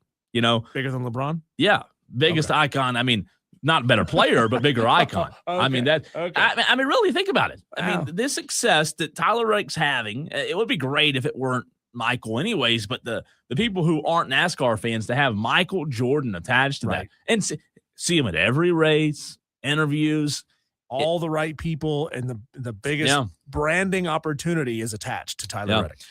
Bryson DeChambeau won again. Speaking of winning again, Diesel, I don't like it because it's on live, and I don't like Bryson, but he's playing really good golf right now, and here's what it sounded like this past weekend. Well, Bryson faced one of the greatest players on the planet. He took on an entire nation on home soil, and this remarkable golfer has beaten everyone. So back-to-back wins as he wins Live South Africa, I believe it was. Even though, look, there's a lot of people who love Bryson DeChambeau, and we're not watching him on our TVs. Somebody's watching him somewhere. He also had an eagle yesterday. Here's what it sounded like. What risk? Holes it out, Diesel. You ever done that? I guess it was. No. Holes it out from the rough for eagle. And here's what Bryson said after again, the back-to-back win. Bryson, why so much emotion on this victory? I wish I could tell you. A lot has happened in my life in the past week. I'm just so grateful for my team, the Crushers, everybody supporting me. It's so funny. Golf is a fickle game, and you work so hard at it your whole entire life, and you realize that golf is just golf, and there's a lot more to life than just golf. And had some things happen in the off season or off time during this week, and I was just praying all day, praying to give me the perseverance to move forward and keep looking forward. And I just got to say, I love everybody. Thank you for supporting. South Africa was unbelievable. I mean, got to be the best live event we've ever had. And I've had you for 8 straight days, plus 2 playoffs. I guess I need to bring you to the Masters or something. Does that translate? That's the question now, Diesel. We'll start asking in these next few weeks. Does Bryson's success in March on Live, does that translate somehow, some way to the Masters coming up here in 2 weeks, 3 weeks, coming close? Yeah, it's a completely different format. But we have seen, though, since they have been allowed to come back and play in majors, it really hasn't affected them the way that, the hoity-toity PGAers thought. They're like, they're not going to be able to play 4 rounds of golf. What do you mean? They're going to get tired. Right. They're not going to be able to hold up to the mental strain. That necessarily hasn't been the case. I mean, live golfers have performed well, even though, like you said, I hate it. I hate the fact that they're performing well. I would love to see them get their asses handed to them and prove that the best golf is played on the PGA and, being forged in that fire of going through this week in and week out. But that is not the case. Last one for you. What it almost sounded like. Clemson, almost. Sean Poppy, what a devastating way for the season to come to an end in Columbia. Just keep the ball in front of you. Force him to chuck it up. Here's Mia Moore. Got to get it off. Got it to go. Mia Moore's magic. They will check it. There was no foul before the game clock expired. And the ball was still in her hand when the game clock expired. So right now we're going to overtime. I'm going to tell you what, man. You watch that playback, Diesel, a million times. There's no way you don't call that a foul. Mia Moore was fouled. I mean, she literally went to the ground. It was the USC player didn't have her feet set. It was in transition. That was a horrible job by the officials. I think they missed that one. I really do. Yeah, tough break there. And, Sean Poppy has a lot to be proud of for this season, but you got to be real mad. I mean, I'd be launching inquiries to the NCAA, to the tournament, to anybody that'll listen. Yep. Hey, pay attention. We got screwed here. But, won't change the fact that they're done and they're not playing in this thing anymore. When we come back, Cole, we had a Tolo ask earlier, hey, have you guys given out the standings for the March Madness bracket? We'll do that to close out the show next.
Wire to Wire on the Fan Upstate.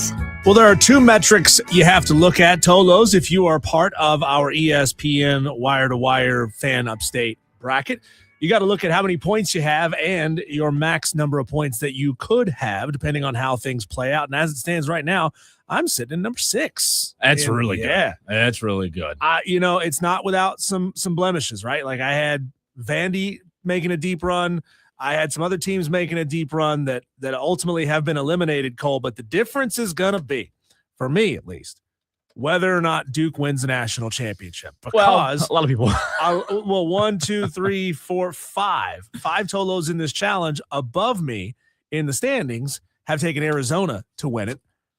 1 took Michigan. 1 took Iowa State. 1 took UConn. So nobody ahead of me has Duke winning this whole thing. Now, if Arizona were to somehow go down, if Michigan goes down, if Iowa State goes down or UConn goes down, that would be a huge help to me. Welcome into Wire to Wire. He's Cole Bryson. I'm Diesel. Last couple of minutes here on the show. We did have a Tolo ask, hey, what's going on with the standings over there? Well, first of all, you can find them all on your ESPN.com. Just go to the bracket, check it out. But Adam from the Berg is leading this thing, Cole. There's a 3-way tie for first place with 540 points. Adam from the Berg and QB1 Frank's only bracket both have 540 points and 1780 as their max. Ricky B. Gaffney boys need some help because he doesn't quite have the max score that those other two have. Yeah, and you're right. Who wins the championship is going to matter, obviously. But, man, everybody's bracket's flawed in some way. It's just a matter of, hey, if you can go into the Sweet 16 in the position you're in, top 5, top 10, I mean, you're in a good chance to win this thing. And I think you have Duke. I think Duke's got a good shot. I think it's going to come down to Duke or Arizona. That's who I have playing the national championship. I got up to, I've never been number 1 in our bracket, but I got up to like 128,000 nationally out of like what did it say? Like 10 million of these things. That's a lot of people. That's as high as I got. I've fallen considerably since then, but congratulations to Puppy Monkey Baby, Mike DeBrizzi, tied for 4th place. Palmetto Buckeyes, Brian and SC4, Clemson John, myself, Toe Oliver, Picks, and Cole Don't Know Ball, all tied for 6th place. So we're right there, guys. There's a chance. Any one of us could win this thing. I want to know all these Tolos that have entered this. I mean, I love the names. Y'all should participate more. I mean, there's a lot of good names in there. Yeah. You're there. We see your names from time to time. Yeah. Why don't you call in? Cole Bryson with a K and a Bryson BR Ison. Number 24 overall with Purdue winning the whole thing. Tom in Somerville, though. Tom has fallen off. Tom he did bad. Is all the way down to 34th place. I want to know why there's so many people mocking, my name. I mean, and the worst one is my name's on there as normal, but I'm in like 67 or something. You're way down. Yeah, we're not. At least you're not a page 5er, though. Page 5 is not where you want to be.